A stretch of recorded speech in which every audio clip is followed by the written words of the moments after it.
بسم الله الرحمن الرحيم. الحمد لله نحمده ونستعينه ونستغفره ونؤمن به ونتوكل عليه ونعوذ بالله من شرور أنفسنا ومن سيئات أعمالنا. من يهده الله فلا مضل له ومن يضلله فلا هادي له. ونشهد أن لا إله إلا الله وحده لا شريك له ونشهد أن سيدنا ومولانا محمدا عبده ورسوله صلى الله تعالى عليه وعلى آله وصحبه وأتباعه وسلم تسليما كثيرا كثيرا. أما بعد فأعوذ بالله من الشيطان الرجيم. بسم الله الرحمن الرحيم. وَإِذِ ابْتَلَى إِبْرَاهِيمَ رَبُّهُ بِكَلِمَاتٍ فَأَتَمَّهُنَّ قَالَ إِنِّي جَاعِلُكَ لِلنَّاسِ إِمَامًا قَالَ وَمِنْ ذُرِّيَّتِي قَالَ لَا يَنَالُ عَهْدِ الظَّالِمِينَ. وقال تعالى إنا جعلنا ما على الأرض زينة لها لنبلوهم أيهم أحسن عملا.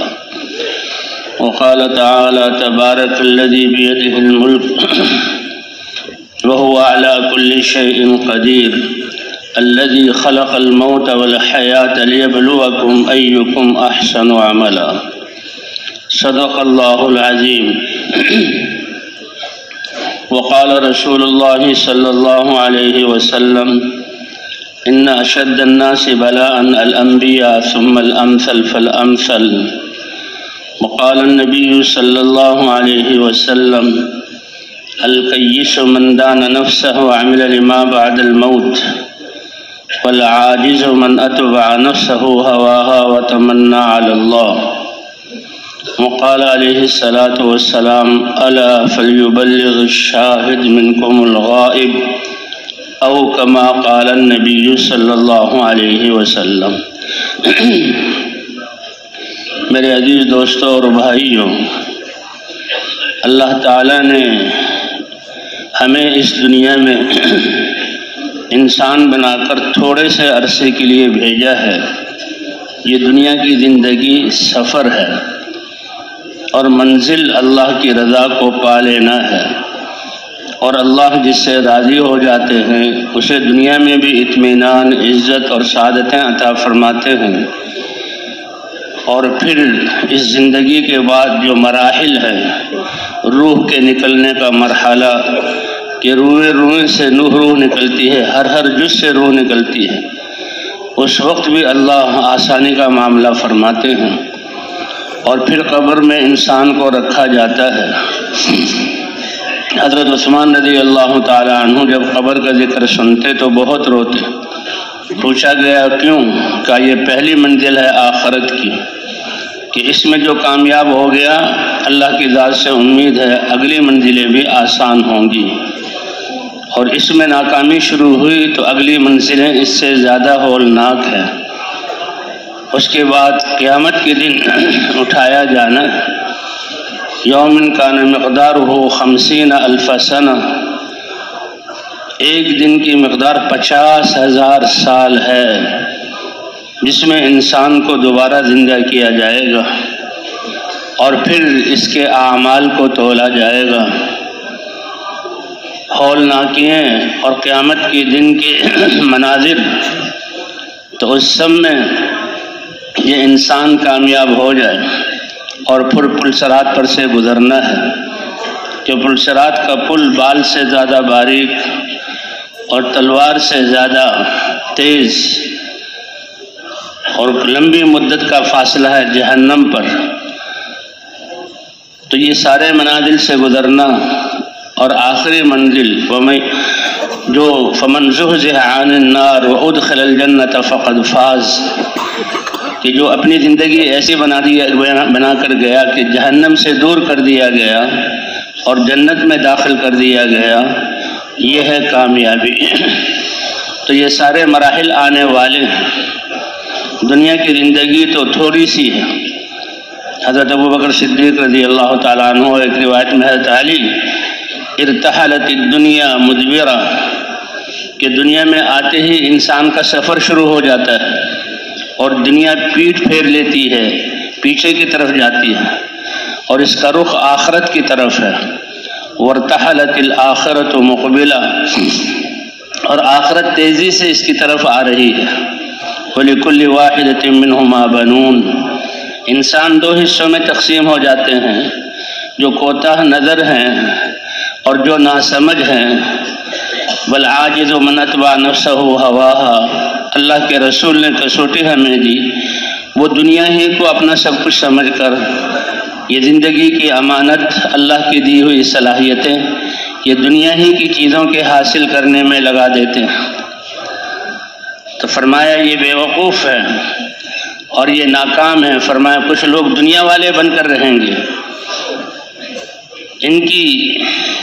ان کی سمجھیں سچی ہیں، اور کچھ لوگ آخرت کو سامنے رکھ کر زندگی گزاریں گے کہ یہ زندگی امانت ہے، ہم نے آخرت کی تیاری کرنی ہے، اور آخرت کا سرمایہ سب سے پہلے بات اللہ کی ذات کا یقین اور ایمان ہے، اور یہی بنیاد ہے، اور اسی ایمان کی بنیاد پر انسان اپنے اعضاء کو اللہ کے حکم کا پابند کرتا ہے، اور اللہ کے دین کو پر چلنا اور اللہ کے احکام کو ماننا اس کے لیے سب سے زیادہ محبوب ہوتا ہے۔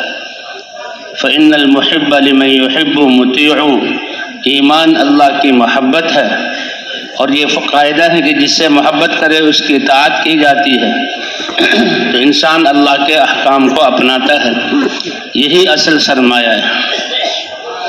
تو دنیا میں تھوڑے سے عرصے کے لیے بھیجا، کوئی بھی دنیا میں نہیں رہا، حضرات انبیاء کرام بھی گئے، بادشاہ بھی گئے، اور کیسی کیسی بڑی قومیں بھی گئی، وزراء بھی گئے، کسی نے یہاں ٹھہرنا نہیں، کیونکہ اللہ نے اس دنیا کو کسی کا وطن نہیں بنایا۔ اگر دنیا کسی کا جو ہے لمبی زندگی مقصود ہوتی تو اللہ کے رسول صلی اللہ علیہ وسلم کو وہ زندگی دی جاتی۔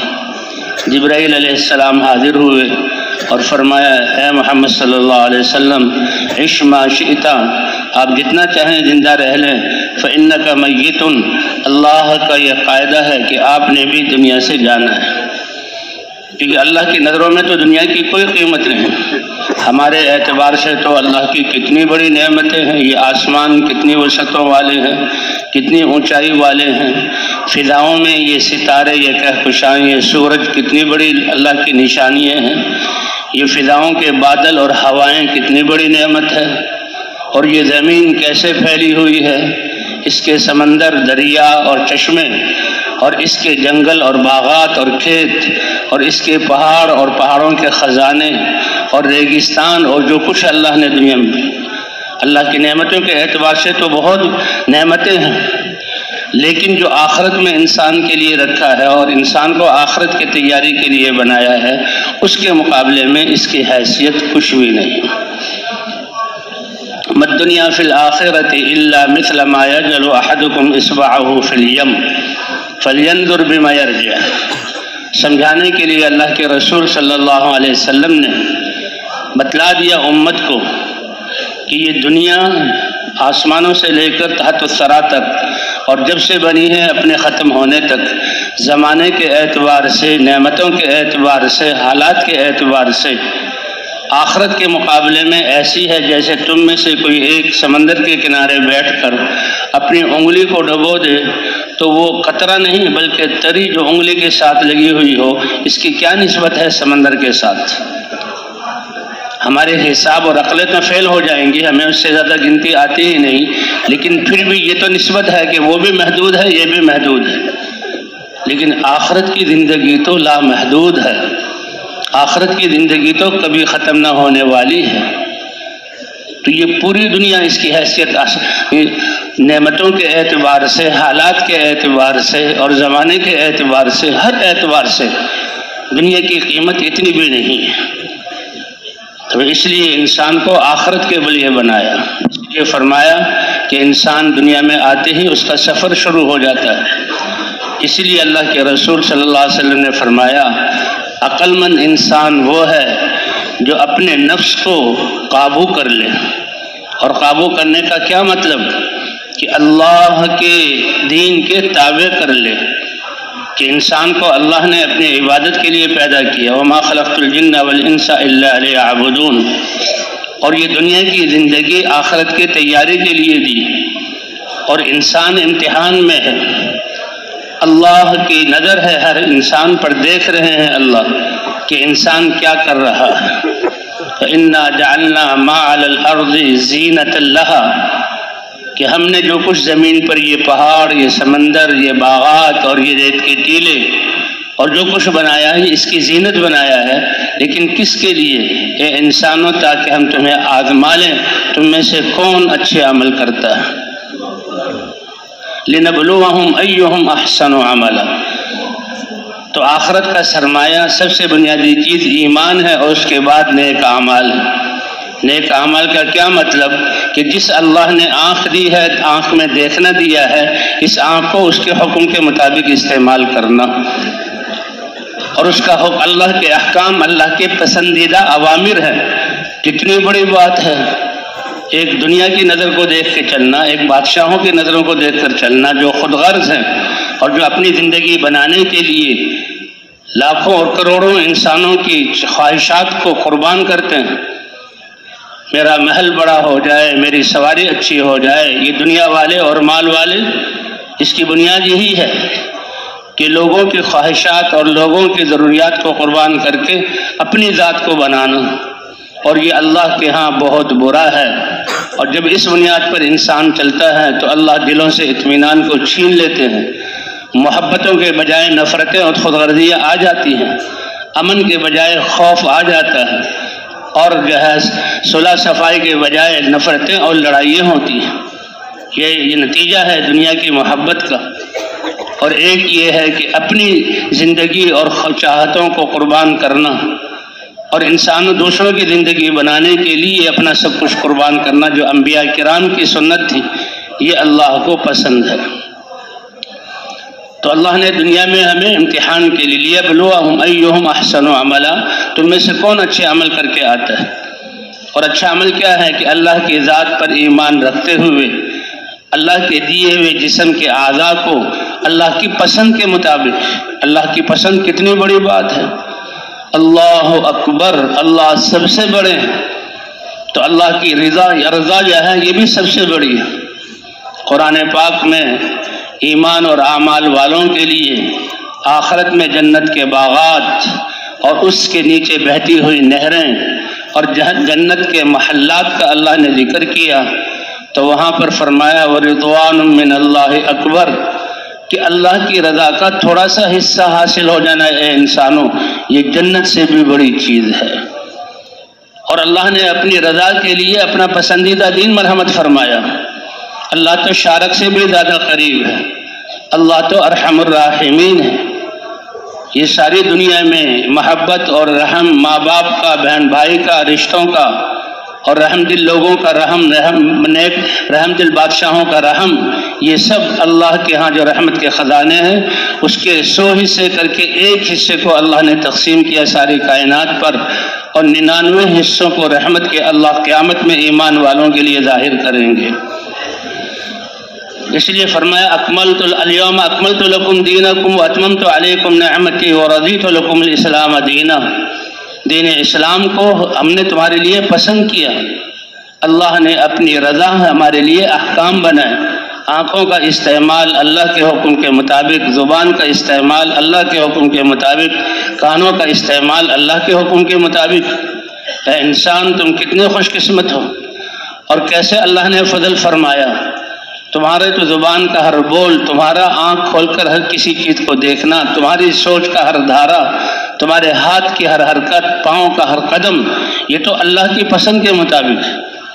حضور صلی اللہ علیہ وسلم نے فرمایا پچھلی قوموں میں سے ایک شخص، اس کے دل میں آیا کہ میں فلاں بستی میں اپنے مسلمان بھائی سے ملوں، جو ہمارا ہے نا اکرام مسلم، کیا مطلب کہ مسلمان ہونے کی جو ہے حیثیت سے، اور اس کے دل میں لا الہ الا اللہ، اللہ کی ذات پر ایمان ہے، اللہ کی نسبت کے اعتبار سے ملنا، یہ ملنا بھی کتنا مبارک ہے۔ فرماتا مسلمان مسلمان سے ملتا ہے، مصافحہ کرتا ہے، تو جو مصافحے میں سلام میں پہل کرے اللہ اس کو اپنے زیادہ قریب کر لیتے ہیں، اور مسلمان مسلمان سے بشاشت سے ملے اللہ کے سامنے پیشی ہوگی، اللہ بھی خوش ہو کر اس بندے کی طرف رحمت کی نظر سے دیکھیں گے۔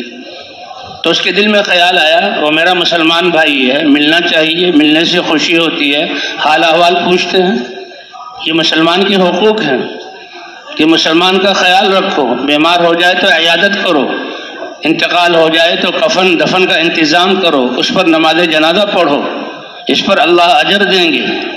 تو وہ شخص اسی بنیاد پر کہ میرا مسلمان بھائی ہے میں اس سے ملوں، ملنے سے خوشی ہوگی، حال احوال پوچھیں گے، اس لیے اللہ نے ہمارے دین میں احکام ہی ایسے رکھے کہ ایک دوسرے کا خیال، 5 دفعہ نمازیں 5 دفعہ اللہ کے گھر جمع ہونا اور ایک دوسرے سے ملنا۔ انسان جب اللہ اکبر کہتا ہے نماز میں اور ہاتھوں کو اٹھاتا ہے گویا پوری دنیا کو پیچھے پھینک دیا اور ایک اللہ سے جہاں رابطہ ہو گیا۔ اور نماز پڑھنے کے بعد السلام علیکم ورحمۃ اللہ، یعنی یہ مسلمان تو یہ عرش پر پہنچا ہوا تھا، اللہ کو دیکھ کر نماز پڑھے، ایسی عبادت کرو جیسے اللہ کو دیکھ رہے ہو، اس سطح تک ہم نے پہنچنا ہے، اس دھیان کو حاضر کرنا ہے۔ کپڑوں کو کتنا اچھا کر سکتے ہیں اس کی ایک حد ہے، کھانے کو کتنا اچھا بنا سکتے ہیں اس کی ایک حد ہے، پانی کو کیسے مزیدار بنا سکتے ہیں اس کی ایک حد ہے، دنیا کے گھروں کو کتنا مزین کر سکتے ہیں اس کی ایک حد ہے، لیکن اللہ کی رضا یہ اس کی کوئی حد نہیں، اللہ کی ذات پر ایمان اس کی کوئی حد نہیں، اس میں تو چلتے چلے جاؤ۔ تو اعمال کو اچھا بنانا کہ ایسے عبادت کرو جیسے اللہ کو دیکھ رہے ہو، ان تعبد اللہ کأنک تراہ فإن لم تکن تراہ فإنہ یراک۔ اور اگر یہ صفت حاصل نہیں ہو سکتی تو کم از کم یہ تو ہے کہ اللہ مجھے دیکھ رہا ہے۔ تو بھئی اس لیے یہ دنیا کی زندگی اللہ نے امتحان اور آخرت کی تیاری کے لیے دی ہے، اور اس کے لیے اللہ نے ایمان کی دولت اور اپنا دین مرحمت فرمایا، اور دین اللہ کے احکام کا مجموعہ، اللہ کے پسندیدہ احکام وہ اللہ نے ہمیں عطا فرمایا۔ تو فرمایا اللہ نے ایمان اور اعمال والوں کے لیے جنت باغات جس کے نیچے نہریں اور محلات کا وعدہ کیا ہوا ہے، وَرِضْوَانٌ مِّنَ اللَّهِ اکبر، اور اللہ کی رضا کا تھوڑا سا حصہ حاصل ہو جانا یہ جو ہے یہ جنت سے بھی زیادہ بہتر ہے، جنت سے بھی زیادہ بہتر ہے۔ تو ہماری منزل اللہ کو پا لینا، اللہ کو راضی کرنا۔ تو بہرحال وہ جو بنی اسرائیل کا ایک شخص کہ میرا مسلمان بھائی ہے میں اس سے ملوں گا اللہ کی رضا کے لیے، تو وہ چل پڑا۔ راستے میں اللہ نے فرشتے کو ایک انسان کی شکل دے کر بٹھا دیا، حکم دے دیا بیٹھ جاؤ، کہ اس آنے والے سے پوچھے کہ وہ کہاں جا رہے ہو، کیوں جا رہے ہو۔ اب جب یہ گزرا تو ایک راستے میں بیٹھا ہوا ہے آدمی، بات چیت ہوئی، کہاں جا رہے ہو کہ فلاں گاؤں میں، کس لیے؟ اپنے مسلمان بھائی سے ملنے کے لیے۔ کیا مقصد ہے؟ کہ اللہ کی رضا، کہ وہ میرا مسلمان بھائی ہے، لا الہ الا اللہ پڑھنے والا ہے، اس کی ملاقات، کہ اور کوئی مقصد تو نہیں ہے، کوئی قرضہ ہو اس پر وہ لینا ہو، کوئی حق ہو وہ لینا ہو، یا رشتہ داری کی بنیاد پر، کہ نہیں یہ جانا تو میرا صرف اللہ کی رضا کی بنیاد پر ہے۔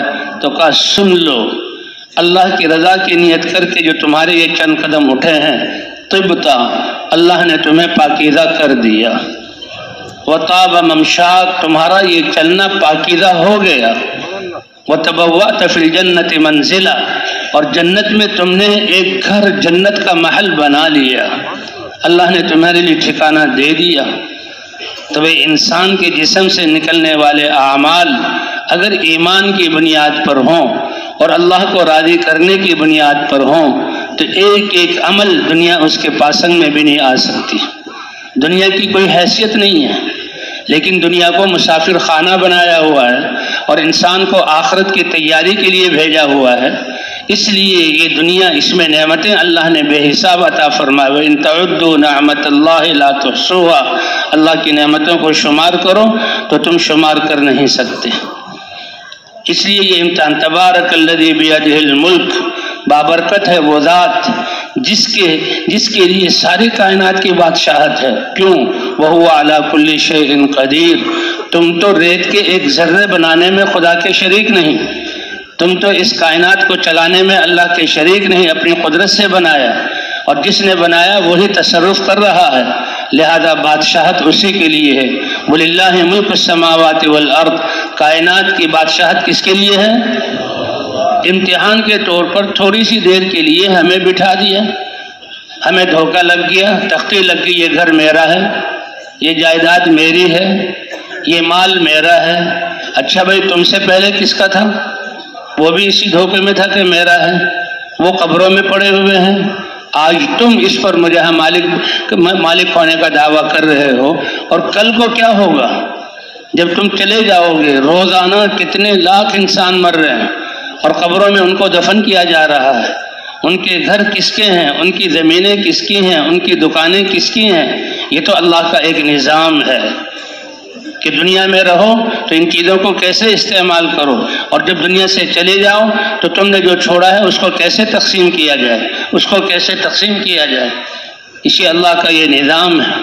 اللہ نے امتحان کے لیے، بابرکت ہے وہ ذات جس کی قبضہ قدرت میں ساری کائنات کی ملکیت ہے، کیونکہ اللہ نے اپنی قدرت سے بنایا، اور اس میں سب سے اہم چیز انسانوں تمہاری موت اور زندگی ہے۔ خلق الموت، موت کو اللہ نے پہلے ذکر کیا، کیونکہ موت وہ دروازہ ہے دنیا کا آخری کہ جس کے بعد اللہ کے دربار میں پیش ہونا ہے۔ مسافر جہاز سے سفر کرے یا جو ہے وہ 300 کلومیٹر رفتار کی جو ہے اڑنے والی ریل سے سفر کرے، یا بہت بہترین گاڑی سے سفر کرے، یا اپنے جو ہے کار سے سفر کرے، یا گھوڑے سے سفر کرے، جب منزل تک پہنچتا ہے تو کمال کی نشانی یہ ہے کہ اس کو سواری سے اترنا پڑتا ہے۔ کیا خیال ہے بھائی؟ ریل گاڑی کو، بس کو، کار کو اپنے سونے والے کمرے کے اندر لے جاتے ہیں، اترنا پڑتا ہے۔ سفر جب پورا ہو گیا تو قبر میں اترنا پڑے گا۔ کہتے ہیں اب یہ سیٹ ہو گیا، اب یہ برابر ہو گیا، یہاں کے لیے بھیجا ہوا تھا۔ اور اسی بات کو قیامت میں کہتے ہیں جب سارے انسان فنا ہو جائیں گے اور اللہ تعالیٰ پوچھیں گے ملک الموت سے کون باقی ہے؟ اے اللہ آپ کی ذات ہے، یہ 4 مقرب فرشتے ہیں، ایک روایت کے مطابق کہ ان کی روح کو بھی قبض کر لو، کہ اب کون رہ گیا؟ اے اللہ آپ کی ذات ہے اور میں ہوں، کہ تم بھی مر جاؤ۔ اللہ جو ہے وہ روحوں کو قبض کرتے ہیں، فرشتے کو مقرر کیا ہوا تمہارا محتاج نہ ہوں۔ اور ایک آواز لگے گی لمن الملک اليوم، بتاؤ دھوکے میں پڑے ہوئے آج بادشاہت کس کی ہے؟ آج بادشاہت کس کی ہے؟ کوئی جواب دینے والا نہیں ہوگا۔ یہ کلمہ لا الہ الا اللہ، یہ نبیوں کی دعوت، یہ قرآن، یہ ہمارا دین، یہ اس حقیقت کو کھولتا ہے، اس دھوکے سے نکالتا ہے۔ بچے کے پیدا ہوتے ہی اللہ اکبر، سب سے بڑی ذات تو اللہ کی ہے، کان میں یہ کہا جاتا ہے اشہد ان لا الہ الا اللہ، معبود تو اکیلے اللہ ہیں، کان میں یہ کہا جاتا ہے۔ واشہد ان محمد رسول اللہ، ہستیوں میں سب سے بڑی ہستی محمد صلی اللہ علیہ وسلم کی ہے۔ اور تمہارے لیے کتنی بڑی سعادت کی بات کہ تمہارے لیے اللہ نے اپنے حبیب کو جو ہے نبی اور رسول اور رہبر اور رہنما بنایا۔ اللہ کے احکام کو ان کے حکم پر اللہ کے احکام کو ان کی سنتوں اور طریقے کے مطابق مان لو۔ حی علی الصلاح، حی علی الفلاح، کامیابی اللہ کی عبادت۔ جیسے نماز میں تو سب چیزوں کو چھوڑ کر انسان نماز میں آتا ہے اور پوری زندگی عبادت کے لیے۔ ہم اپنی تجارت میں آزاد نہیں، ہم اپنی زراعت میں آزاد نہیں، ہم اپنی شادی بیاہ میں آزاد نہیں، ہم اپنی معاشرت میں آزاد نہیں، ہم اپنے اخلاق میں۔ اس لیے ایمان کی بنیاد لا یؤمن احدکم حتی یکون ہواہ تبعا لما جئت بہ، ایمان کی ابتدا ہی خواہشات سے نکلنا، اور یہ محنت ہے ہی اسی لیے نبیوں کی کہ من چاہی کی زندگی سے نکل کر رب چاہی زندگی پر آنا۔ من کسے کہتے ہیں؟ نفس کو۔ نفس تو سب سے بڑا دشمن ہے، ہلاکت کی طرف لے جاتا ہے۔ حضرت یوسف علیہ السلام کیا فرما رہے ہیں؟ وَمَا أُبَرِّئُ نَفْسِي إِنَّ النَّفْسَ لَأَمَّارَةٌ بِالسُّوءِ، میں اپنے نفس کو بری اور پاک صاف قرار نہیں دیتا، کیونکہ نفس کی جبلت ہی خواہشات پر چلانا ہے۔ اس لیے اللہ کے رسول صلی اللہ علیہ وسلم نے فرمایا کامیابی کی کسوٹی کیا ہے؟ اپنے آپ کو آزمانا چاہو کہ میں کامیابی والے رستے پر ہوں یا بے وقوفوں اور نادان اور ناکام لوگوں کے رستے پر ہوں۔ فرمایا اس حدیث کو اسے پرکھ لو کہ تم نے اپنی جان کو اللہ کے حکم کے تابع کیا ہوا ہے اور آخرت کی تیاری کے لیے اعمال کر رہے ہو. زندگی تو گزر رہی ہے اور ایک ایک سانس کتنا قیمتی ہے تمہارا جو اللہ نے دیا ہے، اور جس کے لیے آسمانوں کو روکا ہوا اور ستاروں کو جگمگا رہے، سورج چل رہا ہے، ہوائیں چل رہی ہیں، زمینوں سے غلے اگ رہے ہیں، دریا بہہ رہے ہیں، جانور اور کھیتیاں جانور اللہ پیدا کر رہے ہیں اور کھیتیاں تمہارے لیے اگا رہے ہیں، بارشیں ہو رہی ہیں. یہ سب کچھ اللہ تمہارے لیے کر رہے ہیں تاکہ تم آخرت کی تیاری کرو. آخرت کی تیاری تو من دان نفسہ وعمل لما بعد الموت، موت کے بعد کے لیے تیاری کر لیں. حضور صلی اللہ علیہ وسلم صحابہ کرام میں تشریف فرما ہے. کسی صحابی نے بہت زبردست سوال کیا اور امت کی رہبری کی، اے اللہ کے رسول، سب سے زیادہ عقل مند کون ہے لوگوں میں سے؟ من اکیس الناس، لوگوں میں سب سے زیادہ عقل مند کون ہے؟ اور کون سب سے زیادہ محتاج زندگی گزارنے والا؟ کہ جو تیاری کا وقت دیا گیا ہے وہ بہت تھوڑا، اور جس وقت کے لیے کامیابی حاصل کرنی ہے، سرمایہ بنانا ہے، وہ کبھی ختم نہ ہونے والا. جیسے کہتے ہیں بھی تنخواہ بڑی محدود ہے، مسائل اور بہت زیادہ ہیں، تو اس کو کیسے احتیاط سے استعمال کیا جائے؟ عقل مند آدمی اس کا حساب لگاتا ہے. تو زندگی بہت تھوڑی ہے، کیونکہ بالغ ہونے تک بالغ ہوا اور اللہ کے احکام فرض ہوئے، وہ تو تربیت ایسی ہو کہ ہر پہلی نماز اور ہر پہلا اللہ کا حکم اتنا اخلاص کے ساتھ، اتنا چمکدار اور ایسی سنتوں والا ہو کہ اللہ کے دربار میں پیش ہوتے ہی وہ قبول ہو جائے. اس لیے ماں باپ کی ذمہ داری ہے بچوں کی تربیت، بچوں کی تربیت ایمان اور اعمال کے اعتبار سے، آخرت کے اعتبار سے، کہ بالغ ہوتے ہی اللہ کے احکام اس پر لاگو ہو گئے، اور یہ ماں باپ سے پوچھا جائے گا. ماں باپ کی ذمہ داری ہے کہ بچے کی تربیت کریں. تو فرمایا کون ہے تھوڑی سی، اب جس کو جو بالغ ہوا، چاہے چند گھڑیوں کے بعد اس کا انتقال ہو گیا، اسی پر اس کو آخرت کی کامیابی اور اللہ کی رضا ملے گی. جس کو 50 سال کی زندگی ملی بالغ ہونے کے بعد، اسی پر اس کو آخرت کی کامیابی ملے گی. متحد خالد بن ولید، روم کے ساتھ لڑائی ہے اور رومیوں کے لاکھوں کا لشکر ہے اور حضرات صحابہ کرام چند ہزار ہیں، اور اللہ دکھا رہے ہیں اپنی مدد کے صحابہ میدانوں میں آگے بڑھتے چلے جا رہے ہیں. ان کی عقلیں حیران تھی کہ ہم تو سمجھے تھے کہ یہ کمزور جسموں والے یہ کوئی صلح کے لیے اور ہم سے لینے کے لیے میدانوں میں اترے ہیں. انہوں نے تو میدانوں میں اترتے ہی للکارا اور کہا ایک اللہ کی ذات پر ایمان لے آؤ. ہم اللہ کی طرف بلاتے ہیں، ہم اللہ کے نمائندے، تمہیں لا الہ الا اللہ کی دعوت دیتے ہیں. یہ تو ہماری تہذیب، ہماری دیانت اور ہمارے طریقوں کا اور ہمارے دل کے غلط یقینوں کا مقابلہ لے کر آئے ہیں. لا الہ الا اللہ، اگر اس کو قبول نہیں کرتے تو ہمیں جزیہ دو اور ہم تمہارے جان اور مال کی حفاظت کریں گے، اور ہم بتائیں گے کہ دنیا میں انسانوں کو کیسے لے کر چلا جاتا ہے. کیوں کہ اس کی تربیت اور اس کی رہبری رہنمائی اللہ کی طرف سے ہوئی ہے. اللہ نے قرآن اتارا ہے، اللہ نے اپنا نبی بھیجا ہے، اس میں احکام ہے، اور اگر اس کو قبول نہیں کرتے تو لڑائی ہے. اب وہ تو سمجھتے تھے کہ یہ تو یہ چند لمحوں کا کام ہے کہ ان مسلمانوں کو ہم قید کر لیں گے یا تہہ تیغ کر دیں گے، لیکن وہ تو ایسے جمتے تھے کہ کفار کے لشکر کی لاشیں گرتی تھیں اور میدانوں کو تھوڑی سی دیر میں فتح کر لیتے تھے. تو لڑائی کے میدان میں ایک جرجیر کے نام سے ایک کافر جو ان کا کمانڈر تھا وہ آیا مسلمانوں کے لشکر میں اپنے گھوڑے پہ سوار ہو کر، اور اس نے آواز لگائی کہ تمہارا جو کمانڈر ہے خالد بن ولید وہ کہاں ہے؟ کہ اس کو خالد بن ولید کے پاس لائے. دونوں گھوڑوں پر سوار تھے اور دونوں نے گھوڑوں کو ایک دوسرے کے قریب کیا، ڈھالیں پکڑی ہوئی تھی اور گھوڑے کی گردن سے ملی اور یہ ایک دوسرے کے قریب ہوئے. اور اس جرجیر نے کہا اے خالد، میں تم سے کچھ سوال کرنا چاہتا ہوں، اور تم جو ہے اگر شریف اور سلیم الطبع آدمی ہو تو مجھے صحیح جواب دینا. شریف الطبع انسان کے لائق نہیں کہ وہ غلط بیانی کہاں سوال کرو.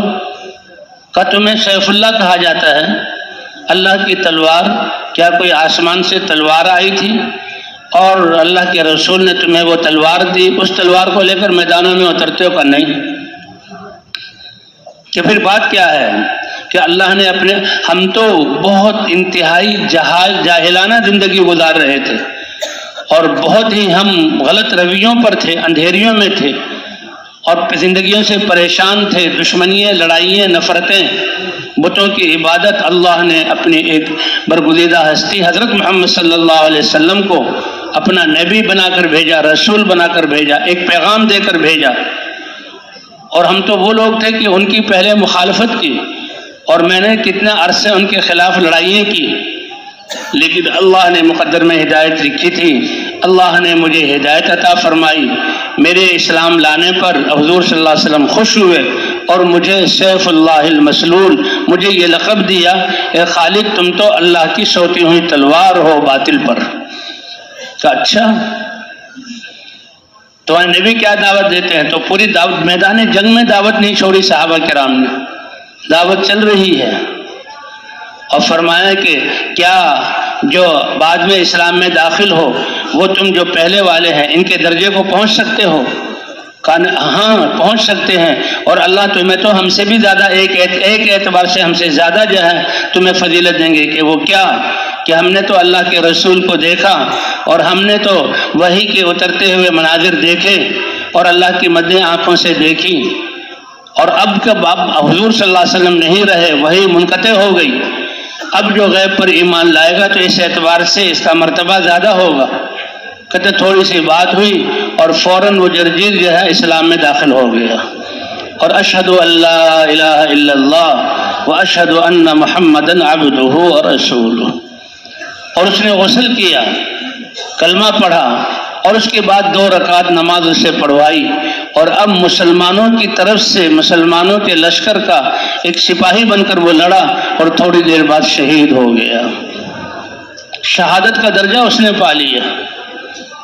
تو بھائی تھوڑا سا موقع بھی ملے ایمان اور اس وقت کو اللہ کے حکم کے مطابق گزارنا، اسی پر اللہ نے دنیا آخرت کی کامیابی رکھی ہے. اسی پر اللہ نے دنیا آخرت کی کامیابی رکھی ہے. تو یہ امتحان ہے، یہ دنیا کی زندگی ایک سفر ہے اور منزل آخرت ہے. تو ایمان اور اعمال والوں کی دنیا کو بھی اللہ پاکیزہ فَلَنُحْيِيَنَّهُ حَيَاةً طَيِّبَةً وَلَنَجْزِيَنَّهُمْ أَجْرَهُمْ بِأَحْسَنِ مَا كَانُوا يَعْمَلُونَ. کہ ہم دنیا میں بھی پاکیزہ زندگی عطا فرمائیں گے اور آخرت میں بھی اللہ تعالیٰ ان کو بہترین بدلہ آپ جنت کی صورت میں اور آخر میں اپنی رضا کی صورت میں اللہ عطا فرمائیں گے. تو اللہ کیا فرما رہے ہیں کہ اللہ نے اپنی قدرت سے ہر چیز کو بنایا، اس لیے ساری کائنات کا خالق اور مالک کون ہے؟ اللہ ہے. الذی خلق الموت، جس نے تمہاری موت کو پیدا کیا. موت کو پہلے ذکر کیا جا رہا ہے کیونکہ موت ہی ایک دروازہ ہے جس سے انسان گزر کر پھر اللہ کے سامنے پیش ہوتا ہے. اور یہ پھر زندگی کو بعد میں ذکر کیا کہ زندگی تو ایک ناپائیدار چیز ہے، اس کا کوئی بھروسہ نہیں، اس کا کوئی بھروسہ نہیں. اور زندگی تو ختم ہونے کے لیے. اور یہ کیوں؟ لیبلوکم ایکم احسن عملا، تاکہ اللہ تمہیں آزما لے کہ تم میں سے اچھے اعمال والا کون ہے. اور اچھا عمل کیا ہے؟ کہ ایمان کی حالت میں اپنے اعضاء اور جو کچھ اللہ نے نعمتیں دی ہیں اس کو اللہ کے حکم کے مطابق استعمال کرنا. اور اسی کے لیے اللہ نے نماز کا حکم دیا کہ انسان کی زندگی عبادت کے لیے. وما خلقت الجن والانس الا ليعبدون، عبادت کے لیے. ما اريد منهم من رزق وما اريد ان يطعمون، یہ روزی اپنی خود کمائیں. بہت سے لوگ بڑی آسانی سے کہہ دیتے ہیں جی ٹھیک ہے ایمان اور اعمال سے آخرت تو بنے گی، لیکن اللہ نے پیٹ بھی رکھا ہے، اللہ نے اسباب بھی پیدا کیے ہیں، اس کے لیے تو کچھ کرنا پڑے گا. یہ غلط نظریہ اور غلط عقیدہ ہے. تم کیا کر سکتے ہو؟ کیا سورج کو تمہاری حکومتیں اور فوجیں اور تمہارے انجینئر نکالتے ہیں؟ کیا رات کو تم اپنی قدرت سے لاتے ہو؟ اللہ تو فرما رہے ہیں اگر اللہ سورج نکال کر تمہارے سروں پر سورج کو روک دیں، کیا اے میرے بندو میرے علاوہ کوئی الہ ہے جو سورج کو سرکا سکے؟ کب نکلتا ہے، کتنی رفتار سے چلتا ہے، کیسے راستوں پر چلتا ہے اور کب غروب ہوتا ہے۔ اللہ اکبر۔ آدمی کا ریلوے لائن کے ساتھ گھر اور ریل گاڑی آئے تو اتنا وہ بلڈنگیں وہ ہلتی ہیں کہ آدمی رات کو سویا ہوا گہری نیند ختم ہو جاتی۔ ایک چھوٹی سی گاڑی گزری، جو شارع عام روڈ ہو اس کے پاس گھر ہو تو شور و شرابہ ہوتا ہے۔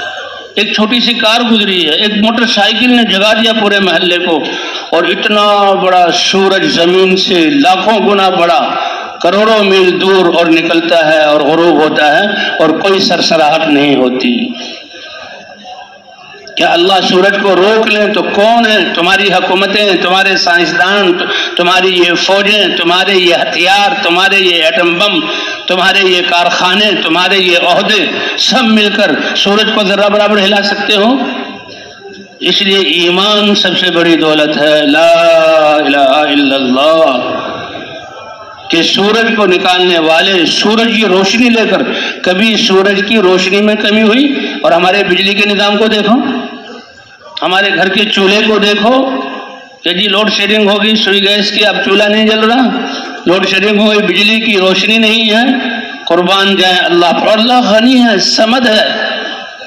اے انسانوں، یہ سب کچھ میں نے تمہارے لیے بنایا، اور فرمایا سورج کو ڈبو کر اگر میں روک لوں اس کی ایک منزل میں تو تمہارے پاس تم سب انسان، تم سب جنات، تم سب فرشتے، تمہارے سارے بادشاہ، تمہاری ساری حکومتیں یہ سورج کو سرکا کر نکال دیں، ایسا کر نہیں سکتے۔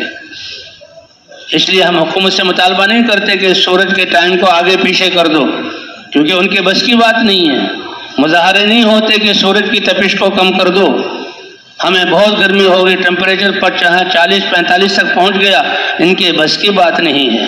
یہ سب کچھ کرنے والی ذات کون سی ہے بھائی؟ اللہ کی ہے، سب کچھ کرنے والی ذات اللہ کی ہے۔ تو میں نے اپنی عبادت کے لیے پیدا کیا، تمہارے اس روٹی جس کو تم نے کہتے ہو کہ جی میں نے تنخواہ جو ہے پیسے حاصل کیے، میں نے مزدوری کی، میں نے کام کیا پیسے، اور پیسوں سے میں نے غلہ خریدا، یہ غلہ آیا کہاں سے؟ سب سے پہلے جو ہے گندم، دال، چاول کے بیج کو کس نے بنایا؟ اور کون سی وہ ذات ہے جو اس بے رنگ اور بے ذائقہ مٹی میں سے ایک دانے سے 700 دانے نکالتی ہے؟ کمثل حبۃ، اللہ کے راستے میں خرچ کرنا اس کا ثواب ایسا بڑھتا ہے جیسے ایک دانہ ہو، اور زمیندار اس کو زمین میں ڈال دیتا ہے اور مٹی کی اندھیریوں میں وہ چھپ گیا، اور اس کو اللہ کے اتارے ہوئے پانی سے زمین کو پانی پلایا، اور یہ خشک بیج گندم کا پھٹتا ہے، اور اس سے جڑ نیچے کی طرف جاتی ہے اور کونپل اوپر کی طرف آتی ہے، 7 شاخیں اس سے نکلتی ہیں، ہر شاخ میں ایک بالی ہے، اور ہر بالی میں 100 دانے ہیں، اور ایک دانے سے ہم تمہیں 700 دانے عطا فرماتے ہیں۔ کمثل حبۃ انبتت 7 سنابل، 7 سنبل نکلتے ہیں، فی کل سنبلۃ 100 حبہ، اور ہر دانہ پھر کیسے اللہ نے غلاف چڑھایا ہوا۔ افرأیتم ما تحرثون، کیا تم دیکھتے نہیں جو ہل چلاتے ہو اور تم کھیتی کرتے ہو؟ انتم تزرعونہ ام نحن الزارعون، کیا تمہارے بس کی بات ہے کہ ایک دانے کو بھی تم اس سے کونپل نکال دو، یا اللہ اگاتے ہیں؟ ارب دانے، گندم کے دانے سے گندم کا پودا، دال کے دانے سے دال کی بیل، اور انار کے دانے سے انار کا درخت، آم کی گٹھلی سے آم کا درخت، کھجور کی چھوٹی سی گٹھلی سے کھجور کا درخت، اور تربوز کے ایک چھوٹے سے بیج سے تربوز کی بیل، یہ نکالنے والی ذات کون سی ہے؟ افرأیتم ما تحرثون انتم تزرعونہ ام نحن الزارعون، کیا تم اگاتے ہو؟ تو سب مل کر کہو گے کہ اگانے والی ذات اللہ کی ہے۔ افرأیتم الماء الذی تشربون اانتم انزلتموہ من المزن ام نحن المنزلون، یہ تمہاری پیاس جو تمہیں ہلاکت تک پہنچا دیتی ہے، زبان سوکھ کر کانٹا بن جاتی ہے، حلق خشک ہو جاتا ہے، آواز بند ہو جاتی ہے، اور آنکھیں دھسنے لگتی ہیں، آنکھیں دھسنے لگتی ہیں پیاس کی وجہ سے، اور سورج ہوتے ہوئے نظر آنا بند ہو جاتا ہے، اور پانی سے اللہ تعالیٰ ایک قطرہ تم پانی کا بنا نہیں سکتے. اللہ پانی دیتے پیتے ہی سب سے پہلے تو منہ میں تراوٹ آ جاتی ہے، حلق جو کانٹا بنا ہوا تھا خشک آواز بنتی وہ ختم ہو جاتا ہے، اور پھر اللہ جو ہے ایک جو ہے چہرے پر رونق اور بہا عطا فرماتے ہیں. تو یہ دینے والی ذات کون سی ہے؟ اگر تم خود ایسا کرنے والے ہو تو ایک قطرہ پانی بنا لو. سارے انسان، سارے جنات، سارے فرشتے مل کر ایک قطرہ پانی نہیں بنا سکتے. یہ ہے لا الہ الا اللہ، یہ ہے علم. یہ دنیا کی بنی ہوئی چیزوں کی شکلوں کو بدل دینے کی مہارت، اس کو علم سمجھ لیا. اگر اسی سے ہونے کو سمجھ رہے ہیں تو انتہائی جہالت ہے، کیونکہ اس کے پیچھے کرنے والی ذات کون سی ہے؟ اللہ کی ہے، اللہ کی ہے. أَأَنْتُمْ أَنزَلْتُمُوهُ مِنَ الْمُزْنِ أَمْ نَحْنُ الْمُنزِلُونَ، کیا یہ پانی بادلوں سے تم برساتے ہو یا ہم برساتے ہیں؟ وَفِي السَّمَاءِ رِزْقُكُمْ وَمَا تُوعَدُونَ، یہ رزق اللہ کے خزانوں آسمانوں سے آ رہا ہے، اور جس کا تم سے وعدہ کیا جا رہا اللہ بھیج رہے ہیں. تو بہرحال یہی ایک امتحان ہے، یہی ایک ابتلا ہے، یہی ایک اسی کی تیاری ہے. اور حضرات انبیاء کرام سب سے پہلے آ کر اسی علم کو دیتے ہیں، لا الہ الا اللہ، کہ کرنے والی ذات کس کی ہے اور عبادت کے لائق کون ہے؟ اکیلا تنہا اللہ ہے. اور انسان کو جیسے عرض کیا گیا تھوڑے سے وقت کے لیے بھیجا گیا. انسان مسافر ہے اور آخرت کی تیاری کے لیے بھیجا گیا. اور یہ زندگی امتحان، ہر وقت اللہ دیکھ رہے ہیں آنکھ کو کہاں استعمال کر رہا ہے، زبان کو کہاں استعمال کر رہا ہے، کان کو کہاں استعمال کر رہا ہے. جیسے کوئی بڑا آدمی اپنے نوکر کو، اپنے ماتحت کو پیسے دیتا ہے کہ بھئی ان سے یہ چیزیں خرید کے لیا، اور ایک ایک پائی کا حساب لیتا ہے، تو اس نے تو وہ 50,000 پیسے ہی دیے ہیں، اس کے کتنے پیسے ہیں، کتنے جو ہے روپے ہیں، کتنا مقدار ہے، اسی کو دیکھتا ہے. اللہ تو ہر دیکھنے کو، ہر بولنے کو، ہر سننے کو، ہر سوچنے کو، ہر ہاتھ کی حرکت کو اور ہر پاؤں کی حرکت کو اللہ دیکھ رہے ہیں اور لکھوا رہے ہیں. وَتَرَى الْمُجْرِمِينَ، کہ جو مجرم لوگ ہوں گے قیامت میں جب اعمال نامے میں دیے جائیں گے تو وہ ڈر رہے ہوں گے کہ یہ کیا ہوا، مَا لِهَذَا الْكِتَابِ، اور جب اعمال نامہ دیا جائے گا تو وہ چیخ پڑیں گے، لَا يُغَادِرُ صَغِيرَةً وَلَا كَبِيرَةً إِلَّا أَحْصَاهَا، اس کتاب نے تو ہمارا ہر آنکھ پلک جھپکنا اور ہر دیکھنا لکھا ہوا ہے. کس بنیاد پر تھا، کس طریقے پر تھا، کس جذبے کے ساتھ تھا. زبان کی ہر بول کو لکھا ہوا ہے، کس لیے زبان کو استعمال کیا گیا. دماغ کے سوچ کے ہر دھارے کو لا يغادر صغیرۃ ولا کبیرۃ الا احصاها، اس نے تو سارے جو ہے وہ اعمال ہمارے لکھ لیے. اور اللہ فرمائیں گے اقرأ کتابک، اے میرے بندے. اب تو اللہ کو دیکھ رہا ہے، اب تو اس کا ایمان کمال کو پہنچا ہوا ہے، لیکن دیکھ کر ایمان لایا، یہ ایمان فائدہ نہیں دے گا، یہ ایمان فائدہ نہیں دے گا. اقرأ کتابک، آج اپنی کتاب کو پڑھ لو. کفا بنفسک اليوم علیک حسیبا، آج خود محاسبہ کر کے بتلاؤ کہ کس چیز کے مستحق ہو. اسی لیے انسان حسرت اور ندامت اور افسوس کی یعنی پانی کے آنسو روئے گا اور وہ ختم ہو جائیں گے، خون کے آنسو روئے گا. یوم یعض الظالم علی یدیہ، اور غصے اور حسرت کی وجہ سے اپنے ہاتھ کو کاٹے گا، چبایا جائے گا، لیکن وہ حسرت اور وہ جو ہے ندامت اور وہ آنسو کام نہیں دیں گے. اس دنیا کی زندگی میں اللہ کے خوف سے ایک قطرہ آنسو کا یہ جہنم کی آگ سے بچانے کے لیے کافی ہے. اس دنیا میں خون کا ایک قطرہ جو اللہ کی راہ میں بہے اللہ کے کلمے کو بلند کرنے کے لیے، تو وہ جہنم کی آگ اور اللہ کے غصے کو ٹھنڈا کرنے کے لیے کافی ہے. حضرت محمد صلی اللہ علیہ وسلم کی انگلی ایک دفعہ زخمی ہو گئی، آپ خوش ہو رہے ہیں اور کیا کہہ رہے ہیں، ما انت الا اصبع دمیتی وفی سبیل اللہ ما لقیتی. کیا عظیم ہستی ہیں سید الانبیاء، اللہ کے حبیب، ان کی انگلی زخمی ہوئی تو اس پر فخر فرما رہے ہیں، اے انگلی تو اللہ کے، یہ تجھے زخم ہو گیا، خون بہنے لگا، کتنی بڑی بات ہے کہ یہ خون کا بہنا اللہ کے راستے میں.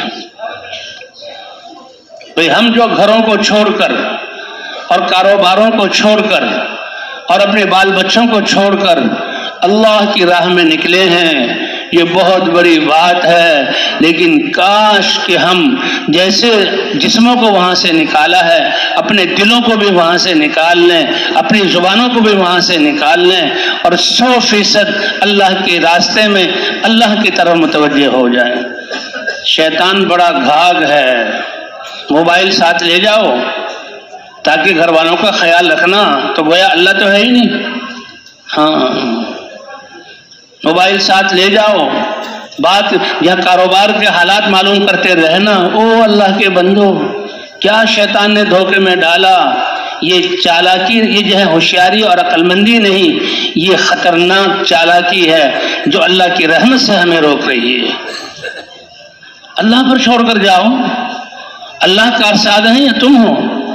ہاں، یہ تو یعنی ہجرت کہ اب ہجرت کیا ہے کہ اپنے وطن کو بھی چھوڑنا اور اپنے آپ کو اور اپنے اعضاء کو اللہ کی نافرمانی اور خواہشات سے نکالنا۔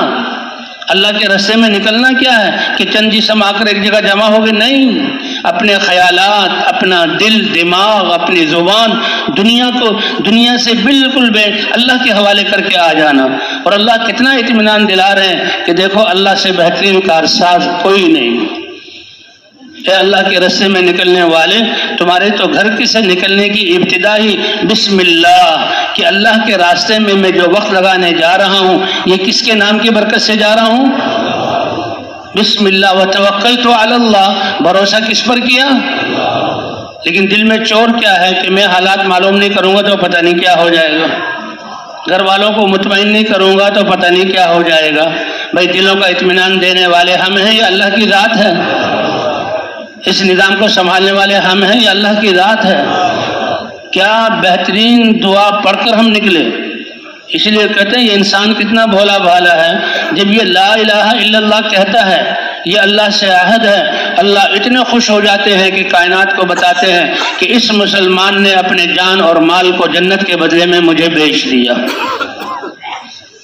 اے میرے بندے، ابھی تو لا الہ الا اللہ کہا اور ابھی نماز چھوڑ دی، ابھی تو لا الہ الا اللہ کہا ابھی جھوٹ بول رہے ہو، ابھی تو لا الہ الا اللہ کہا اپنی آنکھ کو غلط استعمال کر رہے ہو اور اپنے دماغ سے غلط سوچ رہے ہو۔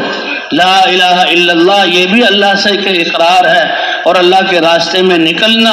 اے اللہ، اس دنیا کی باتوں، دنیا کے جھمیلوں سے میں نے اپنے جسم کو اور ساری چیزوں کو فارغ کیا، اور اے اللہ میں تیرے راستے میں ہوں۔ بسم اللہ، اللہ کے نام سے میں شروع کر رہا ہوں اور اللہ پر بھروسہ کیا۔ بیمار بچے کا مالک اللہ، بیوی کو سنبھالنے والے اللہ، گھر کی حفاظت کرنے والے اللہ، بگڑے ہوئے حالات کو بنانے والے اللہ، اور بے چینیوں اور دشمنیوں اور نفرتوں کو ختم کرنے والے اللہ۔ توکلت علی اللہ، بھروسہ کس پر کیا؟ ہاں، نہیں میں خود بھی حالات معلوم کروں گا، یہ کتنی نقصان کی بات ہے۔ میں پوچھتا رہوں گا، میں حالات معلوم کروں گا، میں انتظامات کرتے رہوں گا، تم کیا انتظام کرو گے؟ اگر تمہاری موت کا وقت آ گیا تو تمہیں تو کندھوں پہ اٹھا کر قبر میں دفن کر دیں گے۔ ابھی پچھلوں کو چلانے والی ذات کون سی ہے؟ اللہ پر بھروسہ کیا۔ ولا حول ولا قوت الا باللہ، یہ کتنی بڑی بات اللہ کو کہہ رہے ہیں۔ اے اللہ، یہ زندگی ضائع ہونے سے، نافرمانیوں سے بچ جائے، ہر آن ہر گھڑی ہر عضو کو نیکی کے لیے استعمال کرنا، اور ہر عضو کو ہر آن ہر گھڑی ہر حالات میں تیری نافرمانی سے بچانا۔ اے اللہ، تیری ہی توفیق سے ہوگا۔ کس کی توفیق سے ہوگا؟ اس لیے کہتے ہیں لا حول ولا قوت الا باللہ، یہ اللہ کے خزانوں میں سے ایک بہت بڑی دعا ہے۔ اور لا حول ولا قوت الا باللہ کہ انسان اللہ کے حوالے کرتا ہے، اللہ پر بھروسہ کرتا ہے اور یہ کہتا ہے اے اللہ، گناہوں سے بچنے کی طاقت اور نیکی کرنے کی قوت تیری توفیق ہی سے ہوگی۔ فرمایا اللہ اس کو ساری پریشانیوں سے بچائیں گے، اور جو دل کی گھبراہٹ اور پریشانی ہے اللہ اس سے حفاظت فرمائیں گے۔ یہ ادنا درجہ ہے۔ تو ہمارا تو گھر سے نکلنا ہی اس بنیاد پر تھا، اس دعا کے ساتھ تھا، تو اس کے بدلے میں کیا کہا جاتا ہے؟ ہدیتا، اے ایمان والے تو یہ تو راہ دکھلا دی گئی۔ کیا عظیم کلمات کس تم نے کہے۔ وَكُفِيتَ، اور جس مہم کے لیے تم نکلے ہو، اللہ کے راستے میں نکلا ہوں، ایمان بن جائے، اعمال بن جائے، حضور کا غم مل جائے، محنت کے لیے قبول ہو جائے، کُفِیتَ، اللہ کی طرف سے تیری کفایت کر دی گئی۔ وَوُقِیتَ، ناگواریوں اور دشمن سے تمہیں بچا لیا گیا، وَتَنَحَّى عَنْكَ الشَّیطان، شیطان کو بھی دور کر دیا۔ تو اس لیے یہ جو ہے دل کا یقین اللہ کی ذات پر، یہی بنیاد ہے لا الہ الا اللہ، اور اسی بنیاد پر سارے جسم کو استعمال کرنا، یہ ہے لِيَبْلُوَكُمْ أَيُّكُمْ أَحْسَنُ عَمَلًا۔ اللہ تعالیٰ نے یہ شروع میں آیت پڑھی کہ دیکھو ابراہیم علیہ السلام کو کیسے جو ہے آزمائش میں ڈالا، اور سب سے زیادہ آزمائشوں میں انبیاء ہوتے ہیں، اور بھئی انبیاء تو سب سے کامیاب انسان، اللہ ہمیں ان کا قرب اور ان کے ساتھ حشر ہمارا فرمایا جو الانبیاء ثم الامثل فالامثل، جو قربانیوں میں دین پر چلنے میں جتنے زیادہ مشابہ ہوں گے وہ اتنے ہی امتحان میں ہوں گے۔ ابراہیم علیہ السلام پر سب سے پہلے امتحان آیا کہ تم اللہ کی طرف بلا رہے ہو، اللہ کے خلیل ہو، ابو الانبیاء ہو، بنی اسرائیل کے انبیاء کے باپ ہو، حضرت محمد صلی اللہ علیہ وسلم کے دادا ہو، کہ اللہ نے آزمایا کہ ان کو بلاؤ اللہ کی طرف، حالانکہ وہ وزیر کے بیٹے تھے، محلات اور وزارت اور باپ کے بعد خلیفہ بننا، یہ سب چیزیں ساتھ تھی، لیکن سب چیزوں کو قربان کیا اس نمرود کو اللہ کی ناراضگی سے بچانے کے لیے، اپنی قوم کو اللہ کی ناراضگی سے بچانے کے لیے اور ایک اللہ کی طرف بلانے کے لیے اب دعوت دے رہے ہیں۔ تو اس دعوت میں امتحان کیا آیا کہ ان لوگوں نے آگ جلائی اور ابراہیم علیہ السلام کو رسیوں میں باندھ کر منجنیق پر رکھا، اور منجنیق ان کو شیطان نے سکھلائی کہ آگ کے بیچ میں تم تو نہیں ڈال سکتے، تم تو زیادہ سے زیادہ قریبی سے پھینکو گے پھر نکل آئیں گے، اور آگ کے بیچ میں جائیں نکلنے کا سوال ہی نہ ہو۔ پوری تدبیر اس نے بتائی۔ اللہ فرماتے ایک تدبیر یہ دنیا والے کرتے ہیں، اور اے ایمان والو تمہارے ایمان اور تقوی پر ایک تدبیر میری چلتی ہے، اور میری تدبیر سب پر غالب آ کر رہتی ہے۔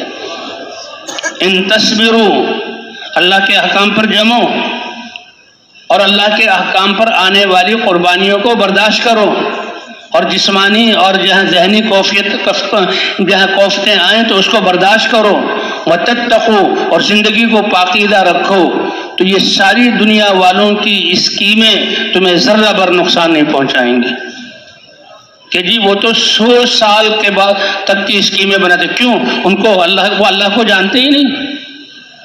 مسلمان 100 سال کی اسکیمیں نہیں بناتا، وہ تو کل کی بھی اسکیم نہیں بناتا، وہ تو کس پر بھروسہ کرتا ہے کہ کام کرنے والی ذات کس کی ہے؟ ہاں، مسلمان تو کوئی سوچتا نہیں ہے، نہیں، یہ اصل یہ تھا کہ ایمان کی بنیاد پر یہ کام کو اللہ کے حوالے کرتا ہے۔ وہ 100 سال کی اسکیمیں بناتے ہیں، وہ 50 سال کی اسکیمیں بناتے ہیں، وہ 10 سال کی اسکیمیں بناتے ہیں، اور مسلمان کوئی اسکیم نہیں بناتا، وہ تو اللہ کے حکم، اس کا یقین ہے کہ میں اللہ کے حکم کو نبی کے طریقے پر پورا کروں گا، ایمان کے ساتھ اللہ میرے اب کے اور آئندہ کے سارے حالات بنا دیں گے۔ تو کیا فرما رہے؟ ان تصبروا، تمہارا مستقبل اور تمہارے کام کو بنانے کا راستہ کیا ہے؟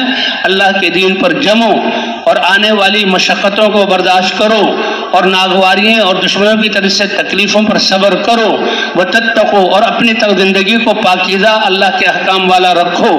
وہ سب دنیا والے مل کر پہاڑوں جیسی اسکیمیں بنائیں، تمہیں ذرہ برابر نقصان نہیں پہنچائیں گے۔ اس لیے مسئلہ تو توبہ کرانے کا ہے۔ سب سے پہلے انبیاء کرام اس لا الہ الا اللہ کے ذریعے کفر سے توبہ کراتے تھے، اگر نافرمان ایمان والی قومیں ہیں تو نافرمانی سے توبہ کراتے تھے، اور توبہ کرا کر پھر اللہ کے راستے پر چلاتے۔ تو ہمارا کام مسلمانوں سے توبہ کرائیں۔ اے مسلمانوں، اپنی زندگی اللہ کی ذات پر ایمان اور یقین اس کو مضبوط بناؤ، نافرمانیوں سے توبہ کرو، اور ہماری نافرمانیوں میں سب سے بڑی نافرمانی، مہا نافرمانی، کہ حضور کی محنت کو چھوڑ دینا ہے۔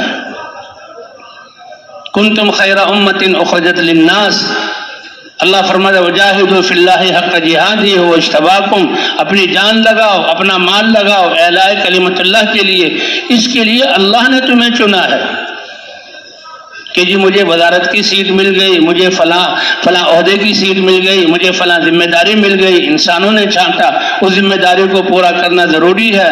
تو اللہ جس ذمہ داری کے لیے چھانٹ رہے ہیں وجاہدوا فی اللہ حق جہادہ هو اجتباکم، اس نے چنا ہے، وسماکم المسلمین، اور اس نے تمہارا نام اطاعت کرنے والا، اللہ کے حکم کے سامنے گردن کو جھکانے والا رکھا ہے۔ کتنا بڑا اعزاز ہے، کتنی بڑی یہ فضیلت کی بات ہے۔ اور کنتم خیر امت اخرجت للناس، تم بہترین امت ہو کہ سارے انسانوں کی نفع رسانی کے لیے نکالے گئے ہو۔ تو ابراہیم علیہ السلام دعوت دے رہے ہیں ایمان کی، اور معاشرہ ان کے خلاف کہ دعوت کو چھوڑ دیں تو وزارت انہی کے لیے، باپ کی سیٹ انہی کے لیے، نمرود کے محلات انہی کے لیے۔ لیکن حضرات انبیاء کرام ان دنیاوی سب چیزوں کو قربان کرتے ہیں اور اپنی زندگی کے قیمتی لمحات کو قربان کرتے ہیں انسانیت کو بنانے کے لیے۔ اور سب سے آخر میں حضرت محمد صلی اللہ علیہ وسلم تشریف لائے۔ یہ دعوت حق ہے، اس دعوت کی وجہ سے باطل کی رسومات اور باطل آلہہ سب کی نفی ہوتی ہے، اس لیے باطل مقابلے میں آتا ہے۔ مکے والے آ گئے اور کہا حضرت ابو طالب کے پاس، حضور کے چچا کے پاس، کہ آپ کے بھتیجے نے ایسا کام کیا ہے کہ ہم لوگ جو ہے آپس میں لڑ پڑے، اور ان کو بلا لیں، چاہتے کیا ہیں وہ؟ کچھ ہماری بات مان لیں، کچھ ان کی بات منوا لیں تاکہ صلح صفائی سے رہیں۔ حضور صلی اللہ علیہ وسلم کو بلوایا گیا، آپ تشریف لائے، کہا اے بھتیجے، یہ مکے والے سردار بڑے بڑے لوگ بیٹھے ہیں، یہ تم سے کچھ بات کرنا چاہتے ہیں۔ اگر تم اس کام سے جو تم دعوت کا کام کر رہے ہو، ہمارے بتوں کی نافرمانی، وہ بتوں کی نفی کر رہے ہو، اگر تم بادشاہت چاہتے ہو تو ملکنا کا علینا، یہ سب تیار ہیں تمہیں اپنا بادشاہ مان لیں۔ اور دعوت کے مقابلے میں دنیا کی یہ چیزیں پیش کی جائیں گی۔ بہت ناکام اور نادان انسان ہوگا کہ دعوت کے مقابلے میں ان چیزوں کو لے لے۔ اللہ کے رسول پر پیش کیا گیا، اگر آپ بادشاہ بننا چاہتے ہیں ملکنا کا علینا، ہم اپنا بادشاہ تسلیم، بغیر ووٹنگ کے، بغیر محمد صلی اللہ علیہ وسلم یہ بادشاہ۔ آپ سرداری چاہتے ہیں تو ہم آپ کو سردار بنا لیں گے۔ آپ مالدار بننا چاہتے ہیں، سارا مال ہم آپ کے لیے جمع کر دیں گے۔ اور خدا نخواستہ اگر آپ خوبصورت عورتیں چاہتے ہیں تو حسین عورتوں کو سامنے جتنی چاہیں عورتوں سے شادی کر لو۔ حضور صلی اللہ علیہ وسلم نے عرض کیا، اے چچا جان، یہ چیزیں مقصود نہیں ہیں، میں تو اللہ کی طرف بلانے آیا ہوں۔ یہ تو دنیا، یہ مکے اور اسی علاقے کی سرداری اور بادشاہت اور چند تھوڑے سے مال کو پیش کر رہے ہیں، اور یہ تو یہاں کی نوجوان عورتوں کو پیش کر رہے ہیں۔ اگر یہ فضاؤں سے سورج کو لے آئیں توڑ کر اور میرے دائیں ہاتھ پر رکھ دیں، اور یہ ہے چاند کو لے آئیں بائیں ہاتھ پر رکھ دیں، تب بھی میں اس دعوت والی ذمہ داری کو چھوڑنے والا نہیں ہوں۔ اور ختم نبوت کی صدقے اللہ نے یہ دعوت اس امت کو عطا فرمائی۔ کتنا بڑا اعزاز ہے، کتنی بڑی عزت ہے، کتنی بڑی شرافت ہے۔ صدیوں کی تلافی کرنی ہے اس محنت کے ذریعے سے۔ اس لیے کہتے ہیں نکلنا صرف جسموں کو نکال کر آ جانا یہ نہیں، دماغ، سوچ، باتیں ساری پچھلی ہوں۔ یہ اللہ سے معاملہ ہے، اللہ کے دین سے معاملہ ہے، حضرت محمد صلی اللہ علیہ وسلم کی مبارک محنت کا معاملہ ہے، اور ساری انسانیت کی ہدایت کا معاملہ ہے۔ ایک قبیلہ نہیں، ایک علاقہ نہیں، ایک ملک نہیں، اور ایک زمانے کی انسانیت نہیں، قیامت تک آنے والی نسلوں کے لیے یہ محنت جو اللہ نے ہمیں عطا فرمائی ہے، اللہ اس کی قدردانی کی توفیق عطا فرمائے، اللہ اس کی قدردانی کی توفیق عطا فرمائے۔ حضرت محمد صلی اللہ علیہ وسلم کی یہاں ختم نبوت کے صدقے اللہ نے یہ محنت اس ہر مسلمان اور ہر کلمہ گو کو عطا فرمائی۔ صدیوں سے یہ محنت چھوٹی ہوئی، اس کی تلافی کہ ہم توبہ کریں، اللہ کی طرف رجوع کریں، اللہ سے معافی مانگیں، اور جو زندگی بقایا ہے عشق اے اللہ، یہ زندگی تو اب تیرے کلمے کو بلند کرنے کے لیے۔ تو بھائی سب سے پہلے دعوت ہے جس سے یہ یقین بنتا ہے۔ تو ابراہیم علیہ السلام نے اپنی صدارت، وزارت اور محلات کو قربان کیا، اپنی زندگی کو قربان، حتیٰ کہ جان بھی پیش کر دی۔ فرشتے آئے مدد کریں کہ تمہاری مدد کی ضرورت نہیں، اگر اللہ نے تمہیں کوئی حکم دیا وہ تمہارے رب کا معاملہ ہے، میرا معاملہ میرے اللہ کے ساتھ ہے۔ اور آخری کلام حسبی اللہ نعم الوکیل، کہ پہلی آزمائش آئی اپنی جان کے بارے میں، تو پہلی آزمائش آئے گی جان کے بارے میں، تھکنا، بھوک کا لگنا، پیاس کا آنا، پسینے کا آنا، لوگوں کا دھکا دینا، بیماری ہونا، یہ جان پر آئیں گی۔ تو پیش کر دیا. جب اس اللہ کا کرم، وہ آگ میں یہ نہیں کہ آگ بجھ گئی چلو جی معاملہ ختم، وہ تو ہوا سے آگ بجھ گئی، بارش سے آگ بجھ گئی، فلاں نے یہ کر دیا، فلاں نے یہ کر دیا. نہیں، اللہ دکھا رہے ہیں کہ میری طرف بلانے والے اور میری دعوت کا کام کرنے والے، میں کیسے آگ کو آگ ہوتے ہوئے ان کو سلامتی کی جہاں چیز بنا دیتا ہوں. یا نار کونی بردا وسلاما علی ابراہیم. آگ کے شعلے بھڑک رہے ہیں اور باقی چیزیں اس میں جل رہی ہیں، اور ابراہیم علیہ السلام 40 دن تک اس میں رہے، نہ بال کو جلایا اور نہ کپڑے کے ایک تار کو جلایا. اور تپش تو بہت دور کی بات ہے کہ زندگی کے سب سے بہترین اور آرام دہ دن کون سے تھے کہ 40 دن آگ میں گزرے. اللہ نے یہی معاملہ اس امت کے ساتھ کیا. ابو مسلم خولانی رحمۃ اللہ علیہ تابعی ہیں، اور وہاں کے ایک باطل والے نے نبوت کا دعویٰ کیا اور ان سے کہا کہ بھی اللہ کو مانتے ہو؟ مانتا ہوں. اللہ کے رسول کو مانتے ہو؟ مانتا ہوں. اور میں اللہ کا رسول ہوں، میں اپنی رسالت کی طرف کہ تمہاری یہ بات مجھے سمجھ میں نہیں آ رہی. کہ اچھا پہلی بات تو سمجھ جاتے ہو، میری بات نہیں سمجھتے. 2-3 دفعہ جب اس بات کا تکرار ہوا کہ جلاؤ آگ اور ڈالو اس کو اس میں، ابو مسلم خولانی آگ میں ڈالا گیا. اللہ نے آگ میں حفاظت فرمائی اور آگ سے نکل کر مدینہ منورہ میں حضرت ابوبکر صدیق کے زمانے میں آ گئے.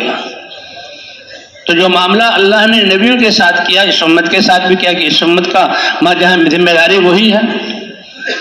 حضرت موسیٰ علیہ السلام بنی اسرائیل کو اللہ کے امر کی بنیاد پر لے کر نکلے. اسری بعبادی لیلا انکم متبعون. رات کے اندھیرے میں چلیے اور دیکھو تمہارا پیچھا کیا جائے گا. اللہ کے امر کی بنیاد پر چلے. اب ظاہری اعتبار سے وہ ایسے رات کو اتنا دوڑتے اور اتنی دور پہنچ جاتے کہ فرعون سمجھتا کہ میرے بس کی بات نہیں کہ اب ان کو پکڑ لوں. وہ تو نکل گئے، پتہ نہیں دنیا کے کس کونے میں چلے گئے.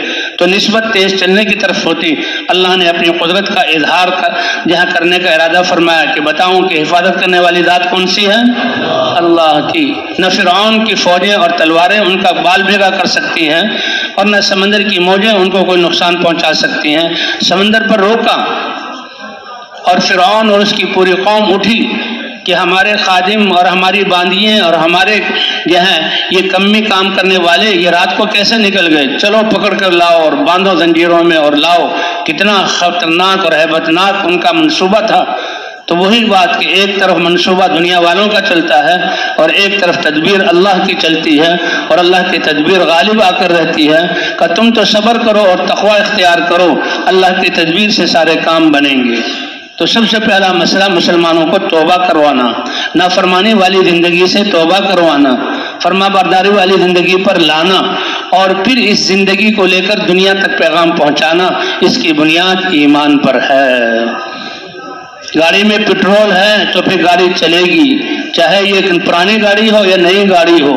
ابھی 0 میٹر گاڑی ہے اور پٹرول نہیں تو گاڑی چل سکتی ہے بھائی؟ تو ایمان بنے گا دعوت، ایمان بنے گا دعوت. اب موسیٰ علیہ السلام رک گئے، آگے نہیں بڑھ رہے، سمندر ہے.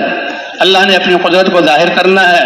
اب اتنا رکے کہ فرعون تیاری کر کے پیچھے آ گیا. فلما ترى الجمعان قال اصحاب موسیٰ انا لمدرکون. اب یہ شور مچاتے ہوئے جا رہے ہیں، ان کو نظر آیا تو انہوں نے شور مچایا، اور ادھر بنی اسرائیل کے دل دہلنے لگے. اور اللہ کے نبی سے کہا اے موسیٰ کہاں لا کر پھنسا دیا، ہم تو گھیر لیے گئے. اب بتاؤ ظاہری اعتبار سے کوئی ہمارے لیے راستہ نہیں. سمندر میں کودیں تو ڈوب کر مریں گے، یہ بھی ہلاکت ہے. رکے رہیں تو تلواروں سے گردنیں کٹیں گی، ذلت اور قیدی بنیں گے، اور پھر پہلے سے زیادہ، کیونکہ وہ تو بہت سخت تھا. یذبح ابناءہم ویستحیی نساءہم. نرینہ اولاد کو ذبح کرتا تھا ماں باپ کی گودوں میں، اور جو ہے عورتوں بچیوں کو زندہ رکھتا تھا بیگار لینے کے لیے. حالانکہ یہ انبیاء کی اولاد ہیں. تو بھئی ایمان اور اعمال کے بگڑنے سے کتنے خراب حالات آتے ہیں.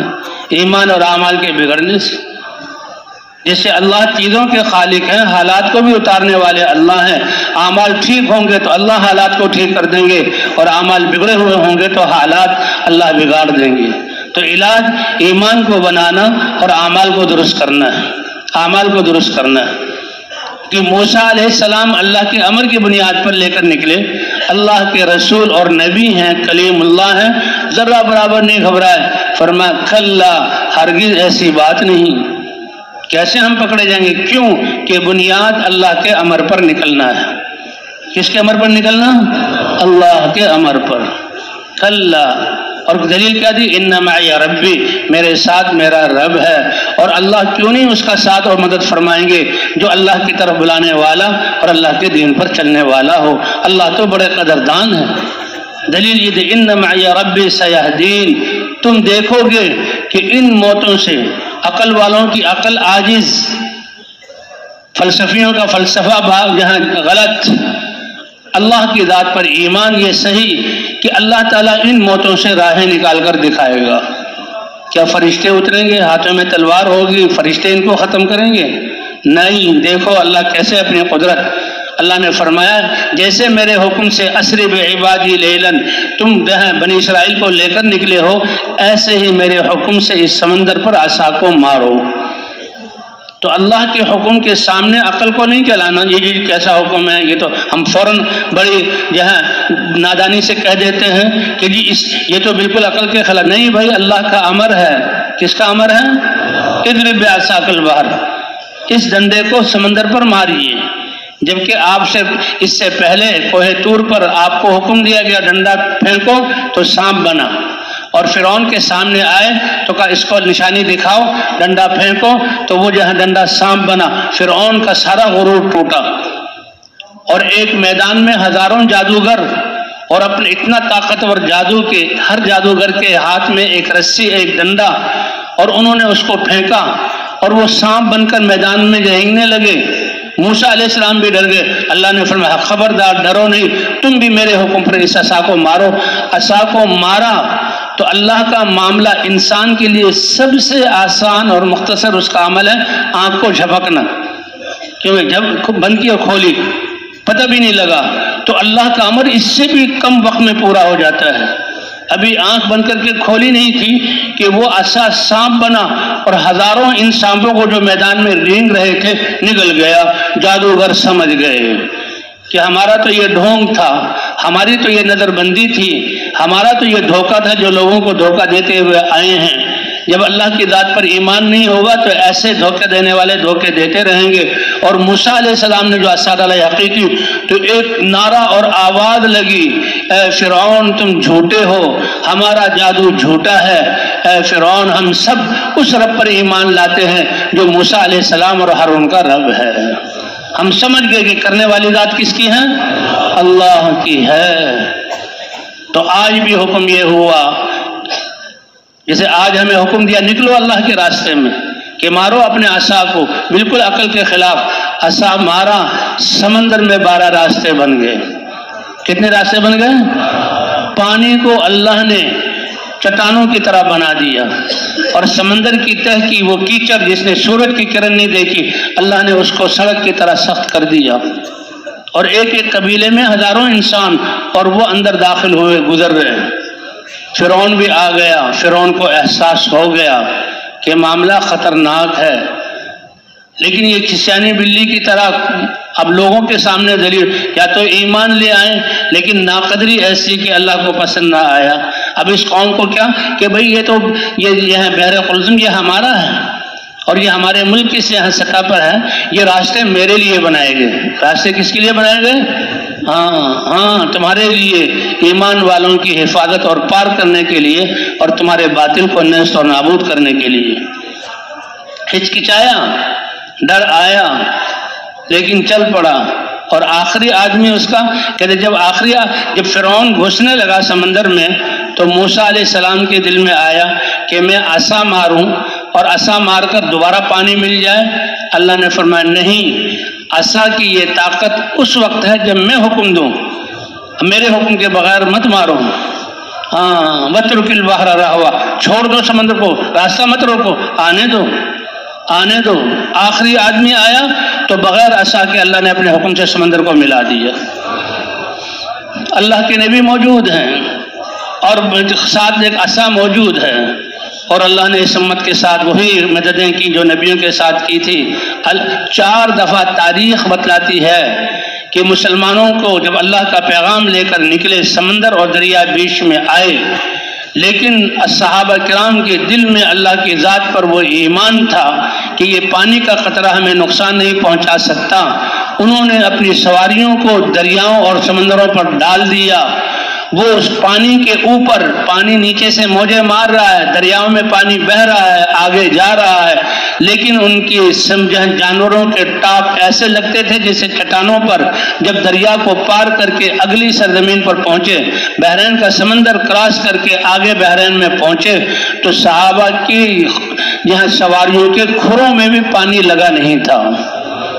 فما بل الماء اسفل خفاف ابلنا، اللہ نے اپنی قدرت دکھا دی کہ وہ تو موسیٰ علیہ السلام ساتھ تھے اور داعی تھے، اور اس امت کے ساتھ اللہ نے کر کے دکھایا کیوں اے امت محمدیہ، تمہیں اللہ نے سرفراز فرمایا ہے سارے نبیوں کی محنت کی سردار محنت کے ساتھ۔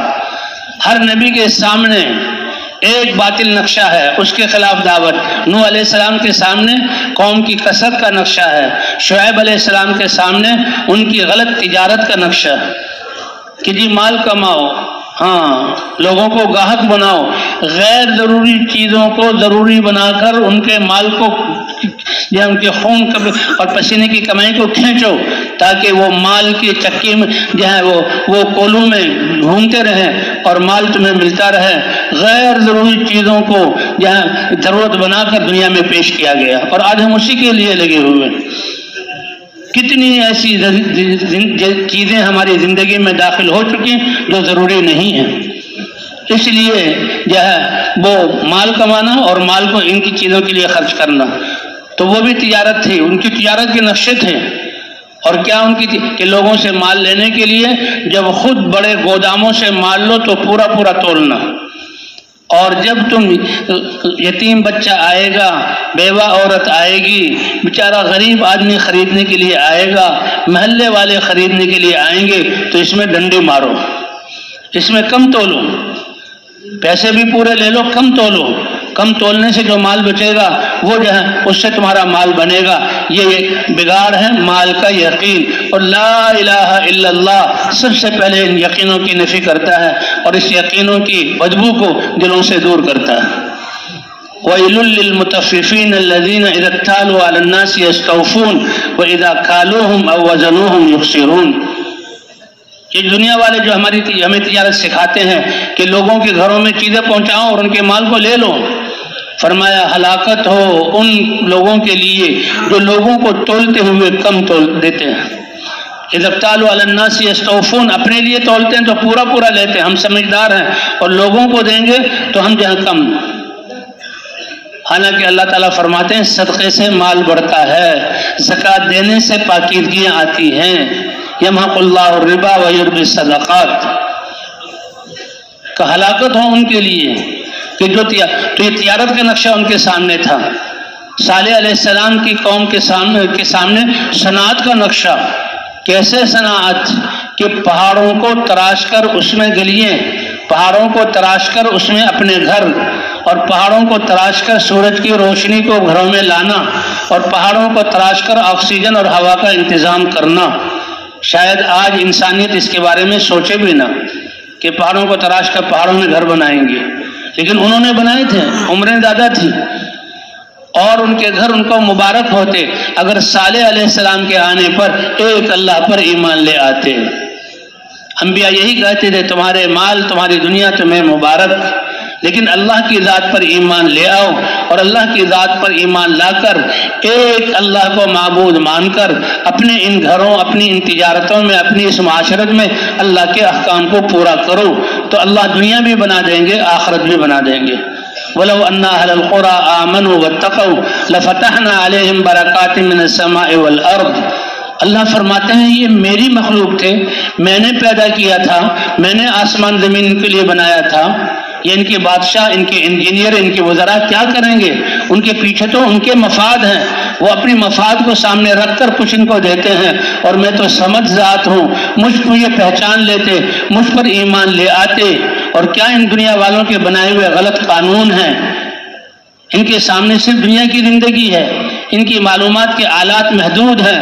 اللہ جو علیم اور خبیر اور بصیر ہیں، یہ میری اتاری ہوئی زندگی جو نبیوں نے ان کو بتلائی، نبیوں نے چل کر بتلایا، اگر اس پر چلتے تو زمین اور آسمان کی برکتوں کے دروازے ان کے لیے کھول دیتے۔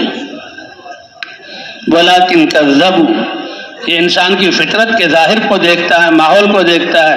فَأَخَذْنَاهُمْ بِمَا كَانُوا يَكْسِبُونَ، ان کی بدعمالیاں ان کی ہلاکت کا سبب بنی۔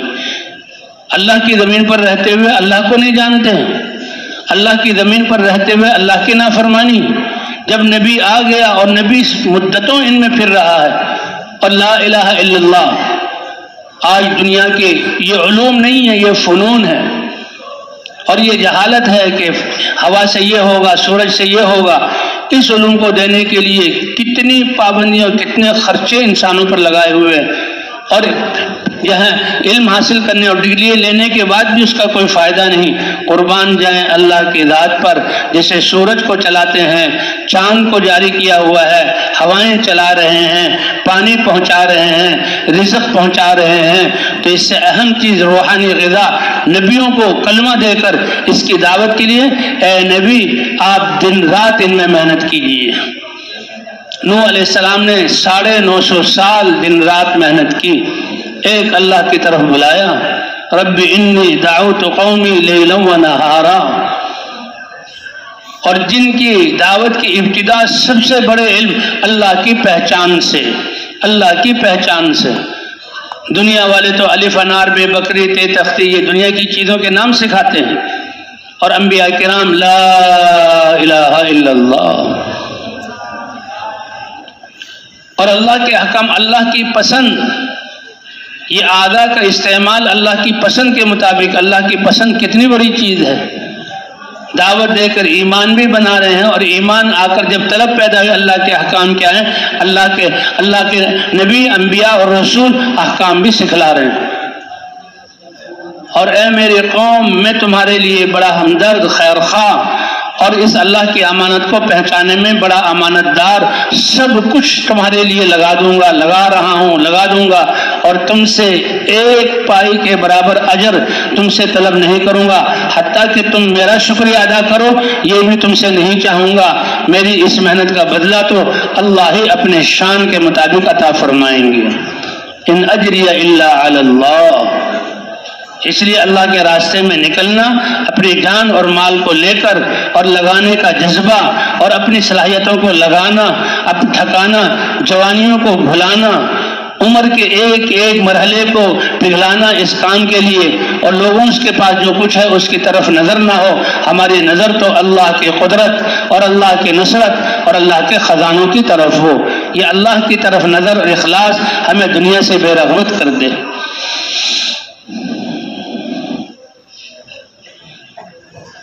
تو علاء الحضرمی رضی اللہ تعالیٰ عنہ وہ جو ہے لشکر کو لے کر نکلے، سمندر آیا، کہا کہ اللہ کا نام لو، سم اللہ وقت ہیمو، اللہ کا نام لو اور اپنی سواریوں کو سمندر پر ڈال دو۔ صحابہ کہتے ہیں سمینا، ہم نے بسم اللہ پڑھی، وقت ہمنا، سمندر میں سواریوں کو امیر کے حکم کے مطابق ڈال دیا، وعبرنا، اور سمندر پار کرنا شروع کر دیا، اور سمندر پار کر کے جب خشک زمین پر پہنچے تو ہمارے گھوڑوں اور اونٹوں اور سواریوں کے کھروں کو بھی پانی نہیں لگا تھا کہ وہ زمین گیلی ہو جاتی، ایسے جیسے پہاڑوں سے نکل کر آئے ہوں۔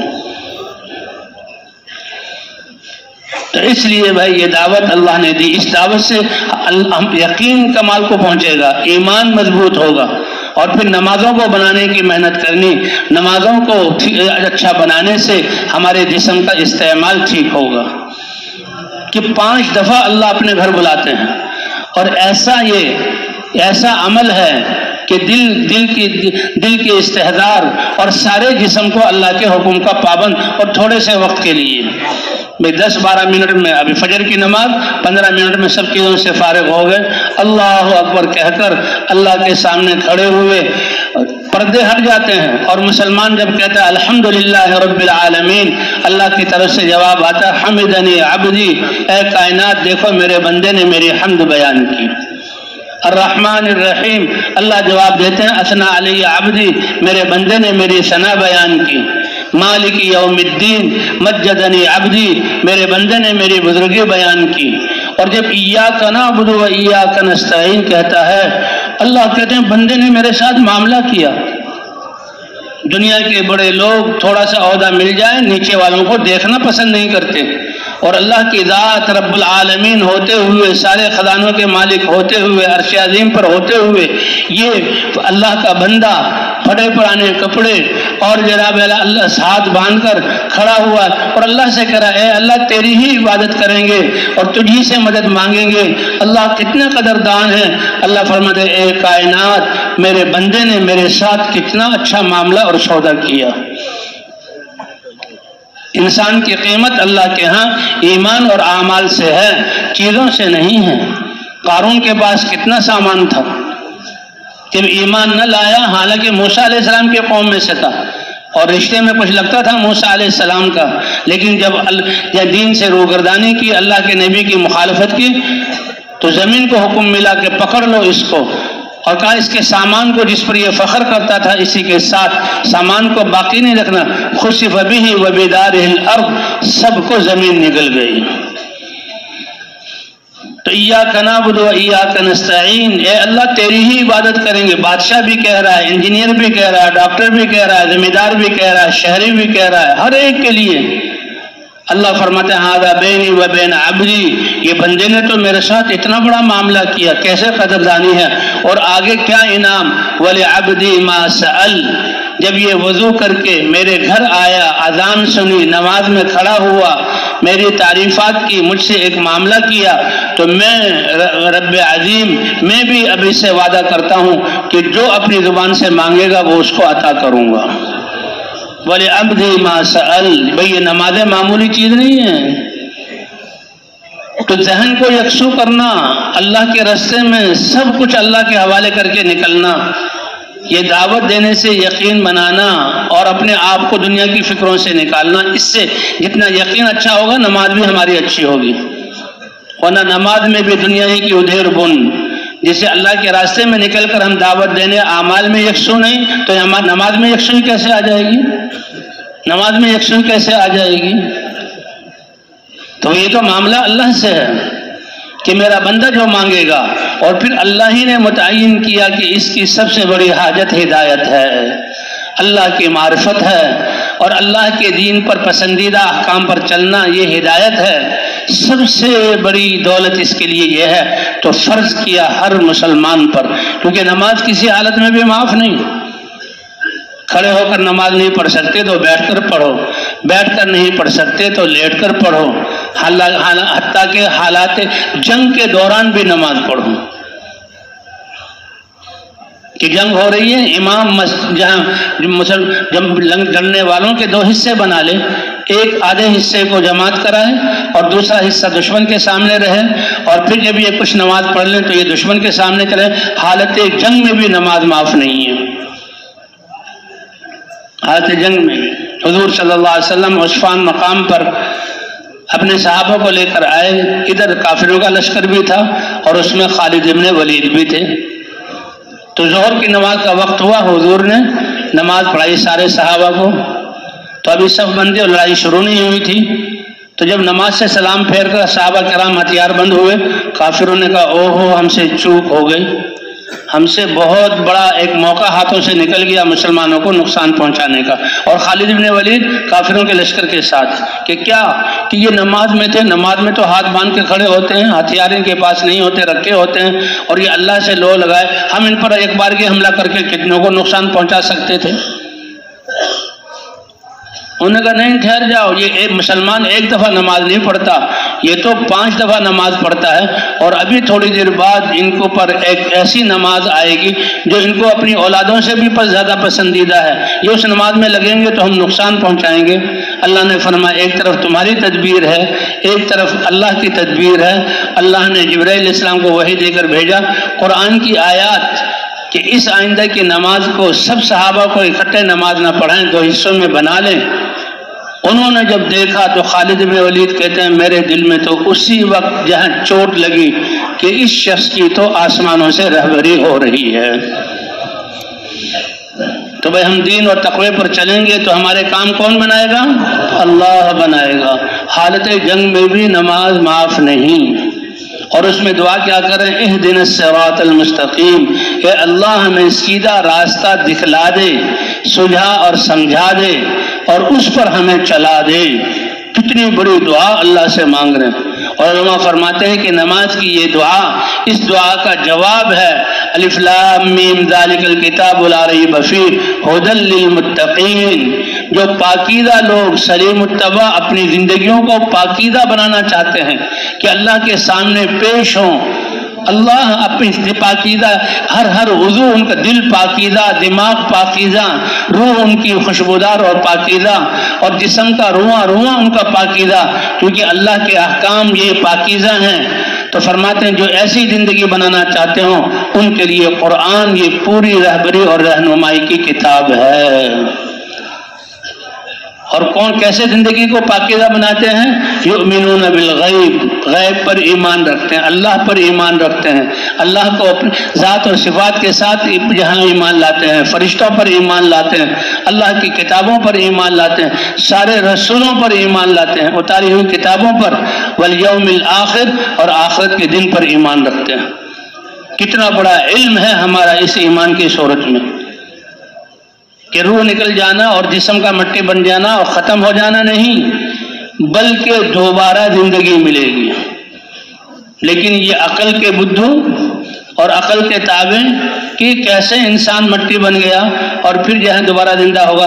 اللہ نے فرمایا تم دیکھتے نہیں اپنی روزمرہ کی زندگی میں زمین جو ہے جب فصلیں کاٹ دیتے ہو اور تھوڑا سا عرصہ بیت جاتا ہے، ہر طرف مٹی ہی مٹی، ہواؤں سے غبار اڑ رہا ہے، ہم بارش برساتے ہیں اور بارش برسا کر یہ زمیندار جو بیج اگاتا ہے تو کیسے ہم اس بے جان زمین سے کیسے سبزیاں جو ہے گھاس اور اناج کو پیدا کرتے ہیں۔ کتنی دفعہ تم دیکھتے ہو، کیوں بھائی نظر آتا کہ نہیں آتا؟ جب کٹائی ہوتی ہے تو سارے کھیت خشک، سارے کھیتوں میں مٹی، اور پھر اگلے بیج بوتے ہیں، پھر زمین لہلہاتی ہے۔ روزانہ ہم تمہیں یہ دکھاتے ہیں کہ اللہ تعالیٰ کیسے مردہ زمین سے جو ہے چیزوں کو جو ہے کھیتیوں کو اگاتا ہے۔ تو اسی طرح پہلے بنانا تمہارے اعتبار سے مشکل ہوتا ہے، لیکن دوبارہ بنانا تمہارے اعتبار سے آسان اللہ کے لیے برابر ہے۔ ایسے ہی ہم تم کو دوبارہ زندہ کریں گے۔ قل یحییھا الذی انشأھا اول مرہ وہو بکل خلق علیم۔ تو آخرت کے دن پر ایمان یہ کتنی بڑی چیز ہے کہ آخرت کے دن کا ایمان اور حساب کتاب کا یقین یہ دل کو جو ہے انسان کو ٹھیک چلاتا ہے۔ اس لیے کہتے ہیں ہماری دعوت میں اللہ کی عظمت اور وحدانیت کو بیان کیا جائے اور اللہ کے احکام میں کامیابی کو بتلایا جائے، اور آخرت کے تذکرے اتنے ہوں، آخرت کے تذکرے اتنے ہوں کہ آخرت ہمارے سامنے ہو۔ اسی لیے شروع میں جو عرض کیا گیا تھا کہ صحابہ کرام سے حضور صلی اللہ علیہ وسلم نے صحابہ کرام نے حضور صلی اللہ علیہ وسلم سے پوچھا کہ اللہ کے رسول لوگوں میں سب سے زیادہ سمجھدار کون ہے اور سب سے زیادہ محتاج زندگی گزارنے والا کون ہے؟ چند لمحات ملے ہیں بالغ ہونے کے بعد، یا چند ہفتے اور سال ملے ہیں، یا لمبی زندگی ملی ہے، لیکن پھر بھی یہ زندگی مختصر ہے اور آخرت کی زندگی کبھی ختم نہ ہونے والی۔ تو اس تھوڑی سی زندگی میں آخرت کی ہمیشہ کی زندگی کے لیے انتظام کرنا، تو عقل مند کون ہے کہ پیسے تھوڑے ہیں اور مسائل زیادہ ہیں؟ تو حضور صلی اللہ علیہ وسلم نے فرمایا سب سے زیادہ موت کو یاد رکھنے والا انسان یہ سب سے عقل مند ہے۔ کس کو یاد رکھنے والا؟ کیا خیال ہے موت کا تذکرہ نہ کریں تو موت نہیں آئے گی؟ ہاں، چند سانس زندگی بڑھ جائے گی، یا چند دنوں زندگی بڑھ جائے گی، یا چند سالوں زندگی بڑھ جائے گی، نہیں بڑھے گی۔ اور موت تو اللہ سے ملاقات کا ایک دروازہ ہے، اور انسان کی زندگی کا سب سے سعادت والا وقت ہے اگر وہ ایمان اور اعمال والا ہے۔ آسمانوں پر خوشی، فرشتے خوش، اور یہ جانے والا خوش، اس کی روح خوشبودار، اس کا رواں اللہ کے دین کے احکام سے منور، فرشتے مبارکباد دیتے ہیں اور اللہ کے دربار میں پیش ہو کر یہ سجدہ کرتی ہے۔ اللہ فرماتے اعلیٰ علیین میں اس کو لے جاؤ، پیچھے رہنے والے اس کے اخلاق اور اس کے حسن سلوک اور اس کی تقوی کی وجہ سے روتے ہیں، وہ روتے ہیں اور جانے والا ہنس رہا ہوتا ہے۔ فرمایا موت کے تذکرے ہماری مجلسوں میں، اور بھائی آخرت کے تذکرے۔ آج اللہ کی پناہ ہر وقت دنیا کے تذکرے. اور بھائی دنیا تو ایک یعنی بے قیمت چیز ہے اللہ کے ہاں، اور اس کی تذکرے اللہ کو پسند نہیں. اس لیے ہماری مجلسوں میں اللہ کی وحدانیت اور اللہ کی صفات اور بڑائی کو بیان کرنا اور اللہ کے احکام سے زندگی کو بننے کو بتلانا اور موت کے بعد کی آخرت کے تذکرے عام ہوں کہ آخرت ہمارے سامنے ہو بالکل کہ ہم نے اس کی طرف جانا ہے. تو فرمایا سب سے عقل مند اور محتاط زندگی گزارنے والا وہ ہے کہ جو موت کو سب سے زیادہ یاد رکھنے والا ہو اور آخرت کے لیے سب سے زیادہ تیاری کرنے والا ہو. یہ ہمارا ہی اپنا سرمایہ ہے، یہ ہمیں ہی کام دینے والا ہے، اور یہ سرمایہ ہر وقت ہمارے ساتھ ہے. جب سے یہ بالغ ہوا اس کے دل کا یقین، اللہ کی عظمت کا استحضار، اس کا اللہ کا یاد رکھنا اور اس کے سارے اعمال اس کے ساتھ ہیں. تو اگر وہ اعمال ہے ہی نہیں تو کتنی بڑی ناکامی اور نقصان کی بات ہے. یہ اعمال ہیں تو بہت کمزور ہیں. یہ فضائیں بھی اسی نظر سے اس انسان کو دیکھتی ہیں. یہ پہاڑوں کے پاس سے گزرتا ہے تو ان کو بھی احساس ہوتا ہے کتنے انوارات لے کر جا رہا ہے. اسی لیے کہتے ہیں کافر کے مرنے پر نہ آسمان روتا ہے نہ زمین، اور ایمان والے کے مرنے پر آسمان کے دروازے بھی روتے ہیں اور زمین کے علاقے بھی روتے ہیں. اللہ نے فرمایا ہم نے فرعون کتنا طاقتور، یہ بادشاہت اور حکومت اور نظام، فرعون کے نظام سے کس کا نظام مضبوط ہوگا کہ وہ رب کہنے لگا. فرمایا پوری قوم ہلاک ہو گئی. فما بکت علیہم السماء، نہ آسمان نے ایک آنسو بہایا اور نہ زمین نے ایک آنسو. فما بکت علیہم السماء والارض وما کانوا، نہ زمین روئی اور نہ آسمان رویا. اللہ کا یہ کلام بتاتا ہے کہ ایمان والوں کے مرنے پر یہ زمین کے یہ خطے اور فضائیں اور آسمان کے دروازے روتے ہیں. یہ ایسی کمائی ہے جو ہر وقت، جیسے آج ہم اس ظاہری نظروں اور دھوکے والی نظروں سے گاڑی کو دیکھتے ہیں بڑا آدمی ہے، گھر کو دیکھتے ہیں بڑا آدمی ہے، لباس اور کھانے کو دیکھتے ہیں تو بڑا آدمی ہے، اس طرح یہ فضائیں اور یہ ساری مخلوق انسان کو اس کے ایمان اور اعمال سے دیکھتے ہیں کہ بڑا آدمی ہے. اس لیے قبر کہتی ہے کہ میری پیٹھ پر سے گزرنے والوں میں سب سے زیادہ پسندیدہ تو مجھے تھا، اور میری یہ تمنا تھی کہ تو میرے حوالے ہو تو میں تیرا اکرام کروں. آج تو میرے حوالے کیا گیا، آج میں تیرے لیے وسیع ہو جاؤں گی. تو بھئی یہ ایمان اور اعمال ایسے ہیں کہ یہ پہاڑ، یہ کھیت اور یہ ٹیلے اور زمین کے یہ خطے اور یہ ڈھیلے اور یہ پتھر، یہ سب اس کے ایمان والوں کے گزرنے سے، ان کے اعمال گزرنے سے یہ محظوظ ہوتے ہیں اور ان کو احساس ہوتا ہے، یہ فضاؤں کو احساس ہوتا ہے. اور آسمانوں کے وہ دروازے کہ ایمان والوں کے اعمال کو لے جایا جاتا ہے، ان کی روشنی اور نورانیت اور ان کی مٹھاس ایسی کہ وہ محظوظ ہوتے ہیں. اور جب وہ مرتا ہے تو آسمان اور زمین روتے ہیں کہ کامیاب انسان وہ ہے کہ لوگ زمین کے خطے اور فضائیں، آسمان کے دروازے اس پر رو رہے ہوں اور جانے والا خوش ہو رہا ہو اور مسکرا رہا اور ہنس رہا ہو کہ جس اللہ کے لیے سب کچھ کیا تھا آج اسے لینے کے لیے اس کے دربار میں حاضری ہے. تو بھائی اس کے لیے یہ نماز دعوت کے ذریعے یقین کو بنانا، نمازوں کے ذریعے سے اپنے جسم کے استعمال کو ٹھیک کرنا، اور بھائی دعوت والی ذمہ داری سے پوری انسانیت کو اس کی طرف بلانا، یہ ہماری ذمہ داری. اسی لیے اس کو بہترین امت قرار دیا گیا. اور اس لیے فرمایا وَإِنَّهُ لَذِكْرٌ لَكَ وَلِقَوْمِكَ وَسَوْفَ تُسْأَلُونَ. یہ قرآن نصیحت ہے آپ کے لیے اور آپ کی قوم کے لیے، اور تم سے بھی سب سے پوچھا جائے گا کہ حضور کی امت میں ایمان دے کر حضور کی امت میں ہونے کا اعزاز بخشا اور خاص طور پر اپنے رستے میں نکلنے کی توفیق دی، تو بتاؤ اس ذمہ داری کو کتنا ادا کیا. کہ نماز میں کیا مانگ رہے ہیں؟ اہدنا الصراط المستقیم.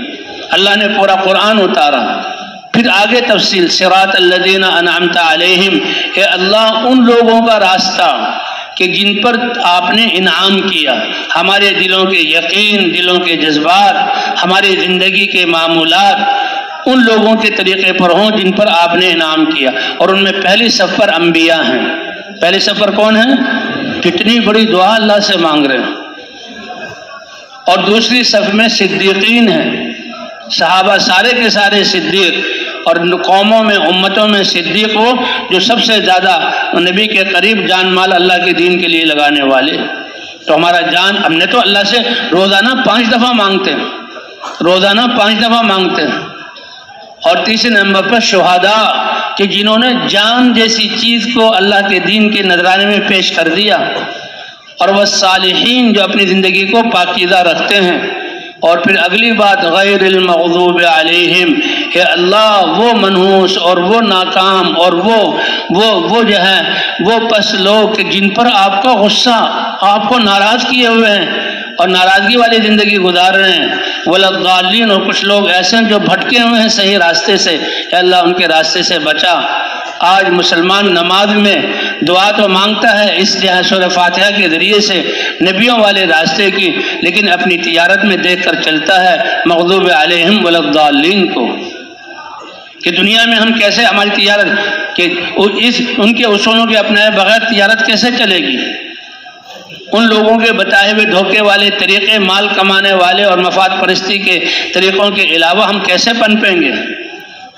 اپنی معاشرت میں، اپنے اخلاق میں، اپنی تجارت اور زراعت میں مانگ رہے ہیں نبیوں والی ہدایت اور چل رہے ہیں ان کے طریقوں پر۔ تو اس لیے ہر مسلمان سے توبہ کرانا، ہاں، کہ انعام جن پر کیا نبیوں کا راستہ، صدیقین کا راستہ، شہداء کا راستہ اور آخری صالحین کا راستہ، اور جن پر آپ کا غصہ ہے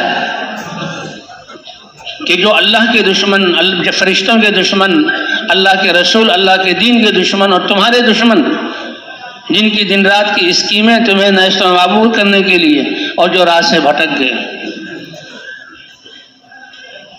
اس لیے بھائی اللہ تعالیٰ نے ہمیں حضرت محمد صلی اللہ علیہ وسلم کی امت میں پیدا فرما کر ہمیں نبیوں والا کام دیا، حضرات انبیاء کرام، کہ اپنا سب کچھ لگانا، ہر چیز قربان کرنا، انسانیت کو کامیابی کی طرف لانے کے لیے پہلے نبیوں کی ذمہ داری صرف اپنی قوم اور امت کی حد تک ہوتی تھی۔ حضرت محمد صلی اللہ علیہ وسلم کو اللہ نے ذمہ داری دی ساری انسانیت کی۔ تبارک الذی نزل الفرقان علی عبدہ لیکون للعالمین نذیرا، بابرکت ہے وہ ذات جس نے حق اور باطل کے درمیان فرق کرنے والا کلام قرآن مجید اس نے اتارا اپنے بندے پر، حضرت محمد صلی اللہ علیہ وسلم پر۔ یہ بندے کون ہیں؟ تاکہ سارے عالموں کو اللہ کے ناراضگی سے ڈرانے والے ہوں۔ اور امت کو حکم دیا اتبعوا ھذا النبی الامی، کہ آپ اتباع کرو اس نبی کی۔ کیا بڑی سعادت اور کتنا بڑا اعزاز ہے اللہ کی طرف سے کہ اس نبی کی اتباع کرو، نیت، جذبات اور محنت اور مقصد میں، ظاہر اور باطن میں۔ صحابہ کرام 100% حضور کے ساتھ آپ کی محنت کرنے میں، قربانیاں دینے میں اور دین پر عمل کرنے میں۔ اور اللہ کے رسول صلی اللہ علیہ وسلم نے حجۃ الوداع، یہ حج کیا ہے کہ ہر نبی محنت کر کے جو ایمان والے ہوتے تھے ان کو اللہ کے دربار میں لے کر پیش ہوتے۔ آج حج کیا مطلب کہ یہ جتنے بھی مسلمان ہیں یہ اللہ کے گھر میں اپنے ایک وفد بھیج رہے ہیں۔ تو بھئی جو وفد بھیجا جاتا ہے وہ کیسا ہوتا ہے؟ چنے ہوئے، اچھے چھانٹے ہوئے، ہر اعتبار سے اچھے لوگ ہوتے ہیں کہ نہیں ہوتے؟ اور آج کل جو ہمارے حاجی جا رہے ہیں ان کا کیا حال ہے؟ نمازیں ٹھیک ہیں، یقین ٹھیک ہے، لباس ٹھیک ہے، وفد ہے مسلمانوں کا۔ اس لیے کہتے ہیں حاجیوں پر محنت کرنا، اللہ کے دربار میں پاش۔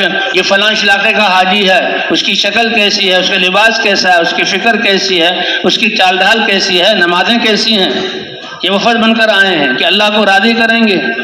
ہر نبی اپنی امت کو، ایمان والوں کو لے کر حاضر ہوتے، اسی لیے حج فرض ہوا بالکل آخر میں۔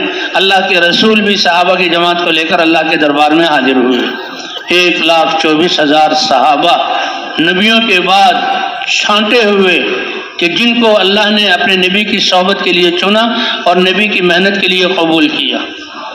اللہ کے رسول اپنی اس امت کو لے کر حاضر ہوئے۔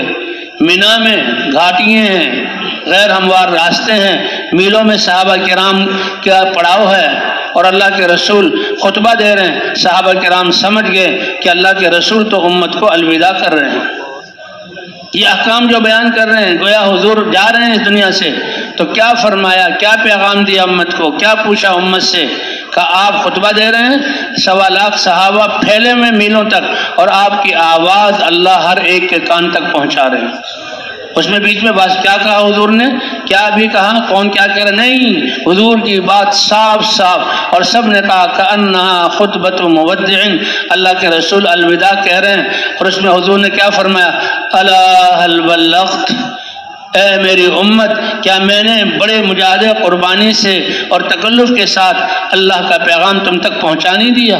الا هل بلغت، سب صحابہ نے ایک زبان ہو کر کہا بلا یا رسول اللہ، کیوں نہیں اے اللہ کے رسول، اے عظیم ہستی، اے ہماری آنکھوں کے تارہ، بلغت الرسالہ، آپ نے پیغام اچھی طرح پہنچا دیا، وَأَدَّيْتَ الْأَمَانَہ، اللہ کا دین پورا پورا ہمیں دے دیا، کوئی کمی نہیں چھوڑی، وَنَصَحْتَ الْأُمَّہ، بغیر کامل رہبری اور رہنمائی اور خیرخواہی کی، وجاہدت فی اللہ حق جہادہ، اور پوری زندگی جو تھی نبوت والی آپ نے مشقت اور قربانیوں میں گزاری، جیسے محنت کرنے کا حق تھا وہ محنت ادا کر دیا۔ اللہ کے رسول نے فرمایا اب ذمہ داری تمہارے کندھوں پر، آسمان کی طرف اشارہ کر کے اللہ کو گواہ بنایا 3 مرتبہ، اور فرمایا الا فلیبلغ الشاہد منکم الغائب، میرے دین کی جو بات جس تک پہنچی ہے وہ دوسروں تک پہنچا دے۔ کلمہ آتا ہے کلمہ سکھاؤ، نماز آتی ہے نماز سکھاؤ، جو معلوم ہے اس کو سکھاؤ، علم کو عام کرو۔ پانی ہر ایک کو پہنچ رہا ہے، ہوا ہر ایک کو پہنچ رہی ہے، اور کھانا ہر ایک کو پہنچ رہا ہے، یہ ظاہری زندگی کے اسباب ہم مہیا کر رہے ہیں، اس کے لیے محنت ہے، تو روحانی غذا، علم کی فضاؤں، تعلیم کے حلقے شروع کریں، تعلیم کے حلقے میں لوگوں میں بھی کو بٹھائیں، اللہ کے وعدے سن کر خود ایک طلب پیدا کیا ہوگی، اللہ کیا چاہتے ہیں، پھر اللہ کے یعنی یہ کلمہ، نماز اور جو ہے 6 نمبر اور اللہ کے راستے میں نکلنا، اس سکھانے کو عام کریں۔ الا فلیبلغ الشاہد منکم الغائب، جس تک دین کی جو بات پہنچی ہے وہ غائبین تک پہنچائے۔ بلغوا عنی ولو آیہ، ایک آیت بھی معلوم ہے تو اس کو آگے پہنچاؤ، اس کے لیے نہیں پورا عالم بن کے سب کچھ جان کر، بھئی کلمہ آتا، جس کو کلمہ نہیں آتا تو کیا ان تک کلمہ پہنچانے کے لیے بھی ہمیں رکنا پڑے گا؟ آپ کو ایک آیت معلوم ہے اور دوسرے کو جس کو نہیں معلوم اس کو وہ آیت یاد کراؤ، اس کے لیے بھی یہ ہے کچھ رکنا پڑے گا؟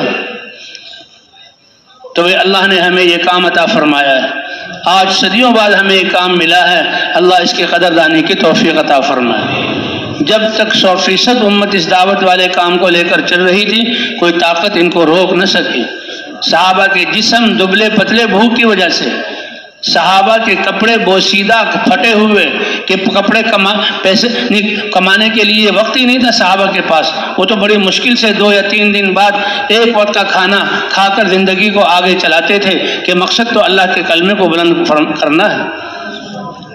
جسم ان کے دبلے، کپڑے بوسیدہ، ہتھیار بھی ان کے پاس نہیں، بہت کم ہتھیار، لیکن اللہ کی مدد ان کے ساتھ ہوتی تھی، اللہ کی مدد کو لے کر اترتے،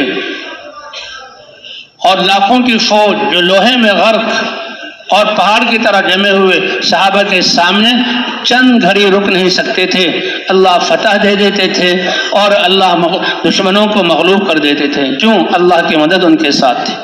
اور وہ یہی کہتے تھے کہ دیکھو ہم تمہیں لا الہ الا اللہ کی طرف بلاتے ہیں، اللہ نے ہمیں بھیجا ہے، تم سے لینے کے لیے نہیں آئے، کلمہ پڑھ لو تو تم ہمارے بھائی ہو، اور تمہیں دین سکھانا یہ ہماری ذمہ داری ہے، اور اگر تم اس کو قبول نہیں کرتے تو جزیہ دے کر ہمارے ساتھ رہو، ہم تمہارے جان اور مال کی حفاظت کریں گے۔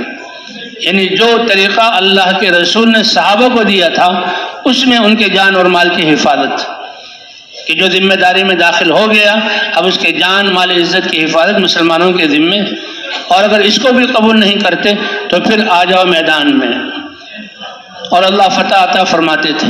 تو اللہ کے رسول نے فرمایا الا فلیبلغ الشاہد منکم الغائب، کہ جس کو دین کی جتنی بات معلوم ہے وہ اس کا شاہد اور گواہ ہے، غائبین تک پہنچائے۔ تو بھئی اللہ نے صدیوں بعد یہ محنت عطا فرمائی، اللہ اس کی قدردانی کی توفیق عطا فرمائے۔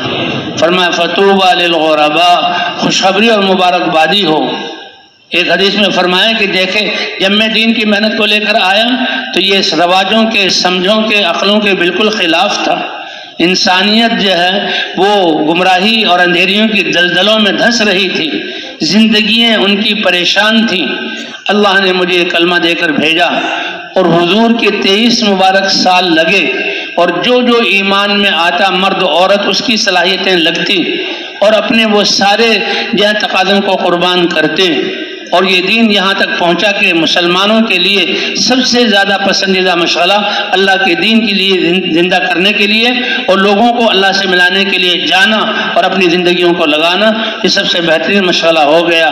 فرمایا فَسَيَعُودُ كَمَا بَدَأَ، لیکن جب محنت چھوٹ جائے گی، نقل و حرکت چھوٹے گی، پھر یہ دین اپنوں ہی میں اوپرا ہو جائے گا۔ فَطُوبَى لِلْغُرَبَاء، اللہ نے دین کو زندہ کرنا ہے، پھر اللہ اٹھائیں گے۔ نبی تو آنا نہیں، حضور صلی اللہ علیہ وسلم خاتم النبیین ہے، آپ کے بعد کوئی نبی نہیں، امت کے ذمے یہ کام ہوا۔ اللہ نے فرمایا کہ ہم نے تمہیں چنا ہے اور تم بہترین امت ہو، امت پھر اٹھے گی۔ جو خوشخبری ہو جہاں ان لوگوں کے لیے جو اپنے آپ کو پردیسی بنا دے، یار اے اللہ کے رسول یہ کیا کریں گے کہ اللہ کی محبت لوگوں کے دلوں میں بٹھائیں گے اور لوگوں کو اللہ کا محبوب بنائیں گے۔ اے اللہ کے رسول اللہ کی محبت دلوں میں بیٹھے، ایمان والا تو سب سے زیادہ اللہ سے محبت کرتا ہے، لا الہ الا اللہ کا تقاضا یہی ہے۔ یہ لوگ کیسے اللہ کی نظروں میں محبوب بنیں گے؟ فرمایا جب ان کو اللہ کے اوامر پر کھڑا کریں گے، جتنا جتنا اللہ کے اوامر حضور کی سنتیں آتی چلی جائیں گی، یہ لوگ آسمانوں میں عرش پر اللہ کے محبوب بنتے چلے جائیں گے۔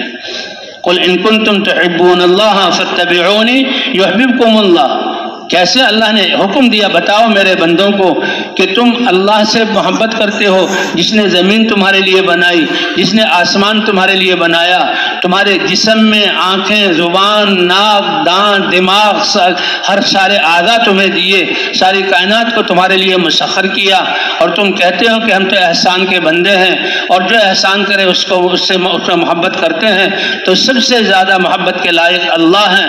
اگر اللہ سے محبت کرتے ہو اس کی نشانی میرے نبی کی اداؤں کو اپنی زندگیوں میں لے آؤ، میرے نبی کی اداؤں کو اپنی زندگیوں میں لے آؤ۔ اتبعونی، اے محمد صلی اللہ علیہ وسلم ان سے کہیے کہ آپ کی اتباع کریں، اتباع شکل و صورت میں بھی، اتباع معاملات اور معاشرت میں بھی، اتباع عبادات میں بھی، حتیٰ کہ اتباع مقصد زندگی نبیوں والی محنت میں بھی، اور اسی محنت کو سیکھنے کے لیے ہم کریں۔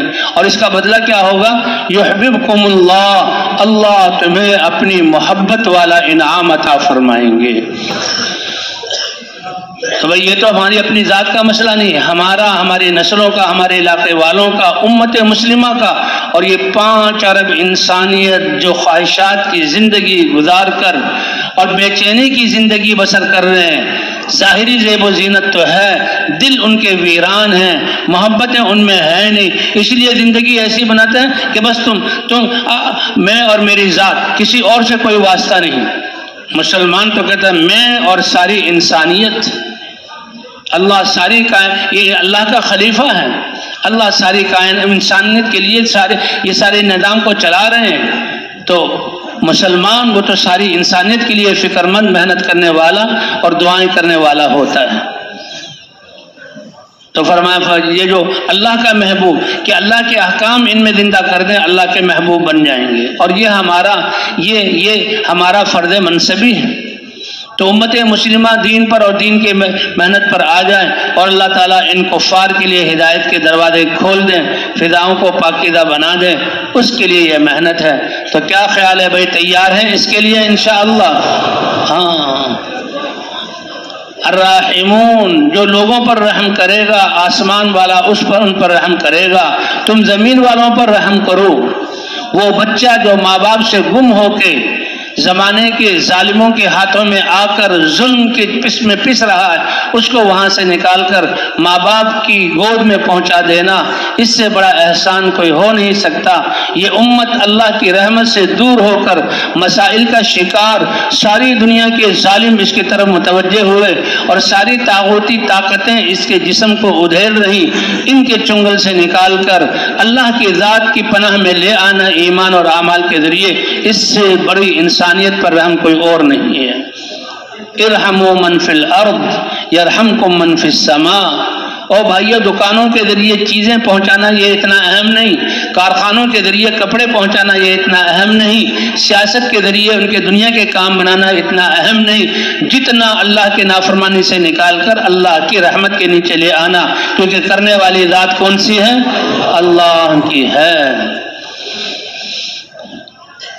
اس کے لیے تو زندگی اس لیے دی گئی تھی کہ تم سے قیامت میں پوچھا جائے گا، تمہارا ایک ایک سانس۔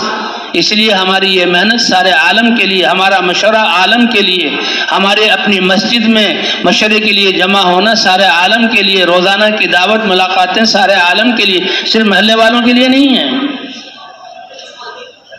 کہ یہ تو ایک انسان جو مسجد میں نہیں آ رہا، اس کو مسجد میں آنے والا اس لیے بنا رہے ہیں کہ یہ بھی حضور والی کام کو کام بنا کر ساری دنیا کو پکارے، دنیا کے لوگوں لا الہ الا اللہ کہہ دو، کامیاب ہو جاؤ گے۔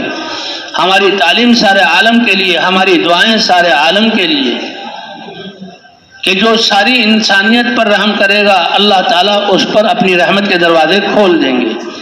صحابہ کرام کو کیسے اللہ نے دنیا کو مسخر کر دیا ان کے لیے، اور اللہ کے رسول صلی اللہ علیہ وسلم نے جو وعدہ کیا تھا کہ دنیا اور آخرت کی عزتیں تمہارے لیے، اور جو یہ حکومتیں بڑے بڑے بلاک تمہیں دیکھنا نہیں چاہتے یہ تمہاری نظر دیکھ کر چلیں گے، چند سالوں میں اللہ نے یہ چیز دکھلا دی۔ صحابہ کرام کہاں مدینے سے نکلے اور کہاں اسپین تک یورپ میں پہنچے، اور کہاں یونان اور بلغاریہ اور بلقان کی ریاستوں تک پہنچے، کہاں خراسان سے آگے صحابہ کرام یہاں سائبیریا کے علاقوں میں پہنچ گئے، اور کہاں منگولیا تک صحابہ کرام اور تابعین اس پیغام کو لے کر گئے۔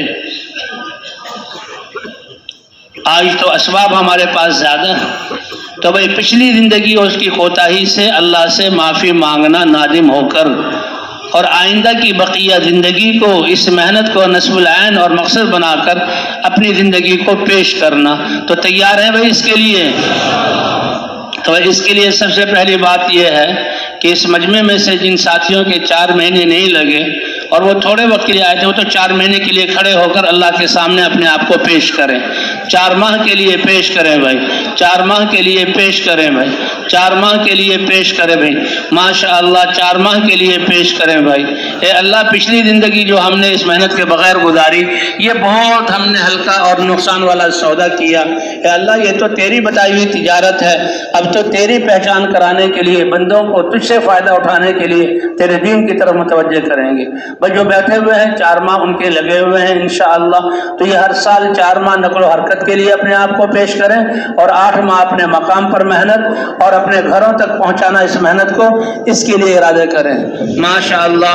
بھئی اللہ کو دکھانا ہے، اس لیے پیچھے شمال جنوب میں ہو، اوپر والے مسجد کے حصے میں ہو، نیچے تہہ خانے میں، سب کے سب ایک دفعہ کھڑے ہو جائیں۔